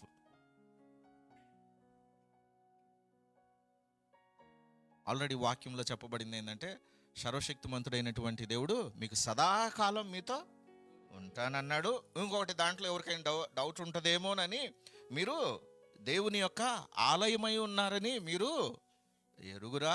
ఆలయం అంటే దేవుడు నివసించు ప్రదేశం. ఈ వాక్యం చెప్పింది ఏంటి అని అంటే ఫస్ట్ పార్ట్ ఆల్రెడీ దేవుడు చేసాడు. రెండోది ఏమంది చూడండి. దేవుడు ఇక్కడ ఉంటానంటలేదు. ఏమంటున్నాడు? ఉంటానంటలేదు. ఏమంటున్నాడు? తోడై ఉందును. తోడై ఉండడం అంటే ఏంటమ్మా? తోడై ఉండడం అంటే ఏంటి? మామూలు భాషలో, మన భాషలో కలిసి ఉండడం. అందుకనే మన ఫ్రెండ్స్, మనం ఆల్రెడీ దాటి వచ్చాం. కానీ ఇప్పుడు వీడు పిల్లలు ఉన్నారనుకోండి, వాళ్ళిద్దరు ఫ్రెండ్స్ ఉన్నారనుకో, వాళ్ళు ఏం చేస్తుంటారు? ఎప్పుడు కలిసి తిరుగుతూ ఉంటారు. ఇప్పుడు రోజుల్లో ఎవరు బాత్రూంలో వాళ్ళకి వచ్చినాయి. కానీ మా చిన్నప్పుడైతే తినటానికైనా, బయటికి వెళ్ళడానికైనా, లాబరేటరీకి వెళ్ళడానికైనా చెంబు పట్టుకొని ఫ్రెండ్స్ తోడు ఉంటేనే వెళ్ళిపోతారు. ఒక్కడే ఎవడు ఏం చేసేవాడు కాదు, అన్నీ కూడా. అందుకనే మంచం, తినటం, కంచం అన్నీ కూడా ఒకటే అంటారు బెస్ట్ ఫ్రెండ్స్ అంటే. తోడుగా ఉండడం అంటే దేవుడు అన్ని సమయాల్లో మనతో. ఈ ప్రామిస్లో చెప్తున్నటువంటి విషయం కూడా అదే. మోషేకి తోడై ఉన్నట్టుగా నీకు తోడుగా ఉంటానని. యెహోషువాకి లేనటువంటిది మనకున్న ధన్యత ఏంటి అని అంటే ప్రభు ఆల్రెడీ మనతో ఉన్నాడు. అక్కడ యెహోషువాకు మాత్రమే ఉన్నాడు. యెహోషువా కానీ మిగతా వాళ్ళతో దేవుడు లేడు, ప్రత్యేకమైనటువంటి వ్యక్తులతో. కానీ ఈ నూతన నిబంధనలో యేసు ప్రభు వారి వల్ల నీకు నాకు ఇవ్వబడినటువంటి ఆధిక్యత ఏంటంటే గాడ్ ఈజ్ విత్ ఎవ్రీవన్. నీతో ఉన్నాడు, నీతో ఉన్నాడు, నీతో ఉన్నాడు, నాతో ఉన్నాడు. ఇంకా మిగిలిన భాగం ఏంటి అని అంటే అక్కడ ఏమంటున్నాడు, నీకు తోడై ఉందునని. తోడై ఉన్నటువంటి దేవుడు ఏంటి? రోజు మన చేత పాటలు పాడించుకొని మనం ఏడుస్తా ప్రార్థన చేస్తే వీళ్ళు బాగా ప్రార్థన చేస్తున్నారని ఏంటి దేవుడు ఏమన్నా శాడిస్టా? మనం ఏడుస్తా ప్రార్థన చేస్తే వీళ్ళు ఏడవట్లేదు కాబట్టి వీళ్ళ ప్రార్థనకి ఇవ్వకూడదు, వీళ్ళు బాగా ఏడుస్తున్నారు కాబట్టి వీళ్ళకి ఇద్దాం అనుకుంటే అప్పుడు ఏమంటారు? అప్పుడు ఏడుపు సినిమాలు చూసేవాళ్ళు అందరు ప్రార్థనలు ఎందుకు? వాళ్ళు బాగా ఇంకా మామూలుగా ప్రార్థన చేసేవాళ్ళకి. అందుకనే మనం దేవుని సన్నిధిలో ఉన్నప్పుడు మనం అడిగే ప్రతి దానికి కూడా వాక్యములో ఉన్నట్టుగా రాయబడి ఉందా? అయితే this is going to B happen in my life. అయితే దేవుడు ఉన్నాడు హాఫ్ ఫుల్ఫిల్డ్. ఇంకా మిగిలింది ఏంటి అని అంటే తోడై ఉన్నటువంటి దేవుడు. అక్కడ అంటున్నాడు నీకు తోడై ఉందునని ఇజ్రాయేలీలందరూ ఎరుగునట్లు. ఇంగ్లీష్లో అందుకనే అంటుంది. ఇంగ్లీష్లో ఏమని ఉంటుంది అని అంటే today I will begin to exalt you in the sight of all the Israel, that they may know that as I was with the Moses and also with you. అంటే నీతో కూడా ఉన్నానని వాళ్ళు తెలుసుకున్నట్లుగా దేవుడు నిన్ను గొప్ప చేయడం మొదలెడతాడట. దాన్ని బట్టి వాళ్ళు తెలుసుకుంటారట దేవుడు నీతో ఉన్నారని. ఆమేన్, హల్లెలూయా. దేవుడు నీతో ఉన్నప్పుడు ఊరికే కూర్చోడు. దేవుడు నీతో ఉన్నప్పుడు ఊరికే కూర్చోడు. ఊరికే కబుర్లు ఆడుకోవడానికి అన్నట్టు సరదాగా కాదు. దేవుడు నిన్ను గొప్ప చేయడానికి మొదలుపెట్టాడని. 100 సంవత్సరాలు పిల్లలు లేనటువంటి అబ్రహాం దేవుని మాటను నమ్మాడు. ఈరోజు నువ్వు నేను కూడా ఆయన బిడ్డలాగా విశ్వాసులమై ఇక్కడ ఉన్నాం. మరి అలాంటప్పుడు మన జీవితంలో నమ్మకుండా ఉండడానికి అడ్డుపడేది ఏదైనా కూడా రాయబడి ఉన్నదని ఎన్ని వాక్యాలను అయితే మనం తీసుకోవడానికి ఇష్టపడతామో దిస్ 2026 ఈజ్ గోయింగ్ టు. అందుకనంటే అద్భుతం అప్పుడు నీకు అవసరం లేదు. ఎందుకు అవసరం లేదు? You have the principle. నీకు నీ దగ్గర నియమం ఉన్నది, ఆత్మ నియమం ఉన్నది. ఆత్మ నియమం ఏం చేస్తుంది అని అంటే దేవుడు నీ తోడుగా ఉన్నాడు కాబట్టి నీవు చేయునదంతయు సఫలమగును. అందుకని మీ బైబిల్లో మీ నోట్బుక్లో రాసుకోండి, ప్రిన్సిపల్స్ రాసుకోండి, నియమాలు రాసుకోండి. నేను పాటించుచున్నటువంటిది నియమమా, ప్రిన్సిపలా, లేదనంటే ఎవరో చెప్తున్నటువంటి మాటల్లో నుంచి దేవుని వాక్యంలో నుంచి నేర్చుకుంటున్నప్పుడు యామ్ ఐ లివింగ్ ద ఆత్మ నియమంను అనుసరించి, ప్రిన్సిపల్ని అనుసరించి నేను బ్రతుకుతున్నానా, లేదంటే నా సరౌండింగ్స్ నా పరిస్థితులను బట్టి. ఆత్మ నియమాన్ని కనుక నువ్వు నేను వెంబడించామా we are going to be blessing for the many. అనేక మందికి నీవు అప్పిస్తాం. ఇప్పుడు మళ్ళీ అడుగుతున్నటువంటి ప్రశ్నే, దేవుడు అప్పులు తీర్చడు, ఏం చేస్తాడు? అప్పిచ్చేవాడిగా చేస్తాడు. అది నువ్వు ధైర్యంగా చెప్పొచ్చు అంటున్నా. మా దేవుడు అప్పు తీరుస్తాడు కాదు, నా దేవుడు అప్పిచ్చేవాడిగా చేస్తాడు. ప్రభువా సహాయం చేయండి, సంఘాన్ని బలపరచండి. లేచి నిలబడదాం, ప్రార్థన చేద్దాం. దేవుడిచ్చినటువంటి మాటను, దేవుడిచ్చినటువంటి అధికారమును దేవుడే సొంతముగా, అందుకనే నీకు తోడై ఉండి యెహోషువతో చెప్పినట్టు అన్నాడు, నేను మోషేతో ఉన్నట్టు నీతో ఉన్నానని. బట్ ఈరోజు నీతిగా చెప్తున్నటువంటి మాట కూడా ఏంటి అని అంటే వారికైతే స్పెషల్ ఇన్విటేషన్ అది, ఆయన చెప్తే ఉన్నట్టు. కానీ ఈరోజైతే సదాకాలం నీతో ఉంటానన్నాడు, నిన్ను విడువను ఎడబాయనన్నాడు. హల్లెలూయా, హల్లెలూయా. ప్రభువా ప్రకాష్, దేవుడు ఇంత సమీపంగా అంటే నీలోనే నివాసం ఉండేంతగా దేవుడు కోరుకుంటే ఈరోజు ఏ పరిస్థితి, ఏ బంధకాలు మనల్ని, అందుకనంటుంది దేవుని వాక్యం అర్థం కాకపోయినా, దేవుడు అర్థం కాకపోతే మనం వెంబడించేటటువంటి భక్తి భారంగా ఉంటుంది. అందుకని యవ్వనస్తులు దేవుణ్ణి వెంబడించడం డిఫికల్ట్గా తీసుకుంటారు. ఎందుకంటే అన్ని రూల్స్లా మనం బోధిస్తాం, అన్ని రూల్స్లా చెప్తాం. అలా చేస్తే దేవుడికి నచ్చదు, ఇలా ఉంటే దేవుడికి అసలు నచ్చదు, అన్ని కండిషన్లే. కానీ దేవునికి నచ్చే విధంగా ఉండడం అంటే ఏంటో మనకు తెలియదు. ఉండడం అంటే తెలిసినా కూడాను దాన్ని అనుభవపూర్వకంగా వాళ్ళకి ఎక్స్ప్లెయిన్ చేయలేం. కానీ ఏ రోజైతే ప్రభు వాక్యమును మన జీవితాల్లో నిజమని నమ్మగలుగుతాము, ప్రభు అయితే ఆత్మ నియమమును అనుసరించి నేను బ్రతుకుతాను ప్రభు అంటావు. ప్రభు ఈరోజు నీతోనే చెప్తున్నటువంటి మాట ఇదిగో, I'm going to exalt you before all the people and they will know that God is with you. దేవుడట నీ జీవితంలో ఉన్నారని వారు తెలుసుకున్నట్లుగా దేవుడు నిన్ను పైకి లేపుతాడట. ఆమేన్, హల్లెలూయా. అప్పుడు ప్రతిరోజు నువ్వు చెప్పాల్సినటువంటి విషయం ఏంటంటే గాడ్ ఈజ్ విత్ మీ. దేవుడు నా తోడుగా ఉన్నాడు, దేవుడు నా తోడుగా ఉన్నాడు, దేవుడు నా తోడుగా ఉన్నాడు. ప్రభా, I will follow you, I will follow you. నేను నిన్ను వెంబడిస్తాను ప్రభా, నేను నిన్ను అనుసరిస్తానని ఒక నిర్ణయం తీసుకుందాం. ఏ స్థితిలో ఉన్నావు నువ్వు? అబ్రహాం మనకు ఒక ముందు మాదిరి ఉంచాడు, ఒక గుర్తునుంచాడు. విడలేని టైంలో తనేమి నమ్మాడు? దేనిని బట్టి నమ్మాడు? రాయబడి ఉన్న దాన్ని బట్టి తను నమ్మాడట. ఈరోజు నువ్వే సిచ్యువేషన్లో ఉన్నావు? నీ హెల్త్ గురించా, నీ ఫైనాన్షియల్ ప్రాబ్లమ్స్ గురించా, లేదనంటే నువ్వు ఉన్నటువంటి సిచ్యువేషన్లో నువ్వు ఎదుర్కొంటున్నటువంటి పరిస్థితుల గురించా? ఈరోజు మన పక్షాన ఉన్నటువంటి వాడు, సర్వశక్తిమంతుడైనటువంటి ఎల్ షదాయ్ నీ జీవితంలో ఉన్నారు. హల్లెలూయా, హల్లెలూయా. అందుకని దేవుని వాక్యాన్ని ధైర్యముగా, బలముగా మనము మన జీవితాల్లో అనుభవిద్దాం. వాక్యంలోనే చెప్పబడింది, ఆయన ఆశ్చర్య కార్యములు ప్రతిదినము వివరించండి అన్నారు. ఆయా మతాన్ని నేను బోధించకుండా, మతాన్ని నేను నాయన రుద్దకుండా, నీ మహిమను నిన్ను నాయన వారికి పరిచయం చేసే వివేచన మాకు అనుగ్రహించండి తండ్రి. అయా వాక్యంలో చెప్పబడినట్లుగా నీవు నాకు తోడుగా ఉండి నన్ను ఎగ్జాల్ట్ చేస్తానంటున్నావు ప్రభా, నన్ను గొప్ప చేస్తానంటున్నావు ప్రభా, నన్ను అభివృద్ధి పరుస్తానంటున్నావు ప్రభా. సంఘమును ఆయన ఈ మాట నమ్మడానికి సహాయం చేయండి. This year you are going to, హల్లెలూయా, దేవుడు నిన్ను గొప్ప చేయడానికి ఎలా సిద్ధపడుతున్నాడంటే నువ్వే నమ్మలేవట. నీకే అనిపిస్తా ఉంది, నాకే భోజనం లేదు, నాకే తినటానికి లేదు, నేను ఇంకోళ్ళకి అప్పు ఇవ్వడమా? That is the law of spirit. ఆత్మ నియమం అదే. నీవు అడుగు వాటికంటే, ఊహించు వాటికంటే అత్యధికముగా చేయగలగడం కూడా ఆత్మ నియమానుసారమైంది. ప్రభా, నీ మాట నమ్ముతున్నాం ప్రభా. ఇదిగో మీ చేతిలో ఉన్నటువంటి ఆయన రక్తాన్ని ప్రతి ఒక్కరం తీసుకున్నాం. ఆయన రక్తమును బట్టి నీవు నేను నీతిమంతులం. ఆయన రక్తమును బట్టి నీవు నేను ప్రభు యొక్క బిడ్డలమై ఉన్నాము. ఆయన రక్తమును బట్టి ఆయన కృపా సింహాసనము వద్దకు సమీపముగా జరగగలుగుతున్నాం. ఆయన రక్తమును బట్టే ఆయన బిడ్డలమై ఉన్నాము, విశ్వాసులమై ఉన్నాం. I'm righteous because of the Christ, because of the క్రీస్తు నీ కోసం నా కోసం చెల్లించినటువంటి రక్తమును బట్టి నీవు నేను నీతిమంతులమై ఉన్నాం. There is no condemnation in Christ. మీ చేతిలో ఉన్నటువంటి ఆయన యొక్క శరీరాన్ని ప్రతి ఒక్కరం తీసుకున్నాం. ప్రభువా, దీన్ని ఆచారముగా నేను చేయకుండా నా యందు నిలిచి ఉండినట్లు, నేను మీ యందు నిలిచి ఉండినట్లుగా దీన్ని చేయండి అన్న మాటను బట్టి బిడ్డలుగా నాయన సంఘముగా మేము చేయుచున్నటువంటి రొట్టె ద్రాక్ష రసమును మీ చేతులకు అప్పగించుకుంటున్నాం ప్రభా. దీని యొక్క ఫలము నేను అనుభవించినట్లుగా, నేను పొందుకున్నట్లుగా ప్రభా, నీ జీవమును బట్టి జీవించుటను, నీ యొక్క రక్తమును బట్టి సమీపస్తులుగాను నీతిమంతులుగా ఎంచబడడాన్ని బట్టి ప్రభా, నీ మహిమ కొరకు సాక్షిగా ఉండనట్లు సంఘమును నన్ను బలపరచమని ఈ సంవత్సరములో నూతన కార్యములు బిడలు చూచుదురుగాక. When you are exalting them, there is a witness in their life because of you only. నీవు వారి జీవితాల్లో ఉండడాన్ని బట్టి, and people will see the mighty works of you in their lives. ప్రజలు వారి జీవితంలో చేయుచున్న కార్యములను చూచుదురుగాక. నన్ను సంఘమును వాక్యమును మీ చేతులకు అప్పగించుకుంటున్నాం ప్రభా. నీ యందు నీ వాక్యమునందు నిలిచి వర్ధిల్లునట్లుగా మాకును నాయన విశ్వాసములో స్థిరపరచండి ప్రభా.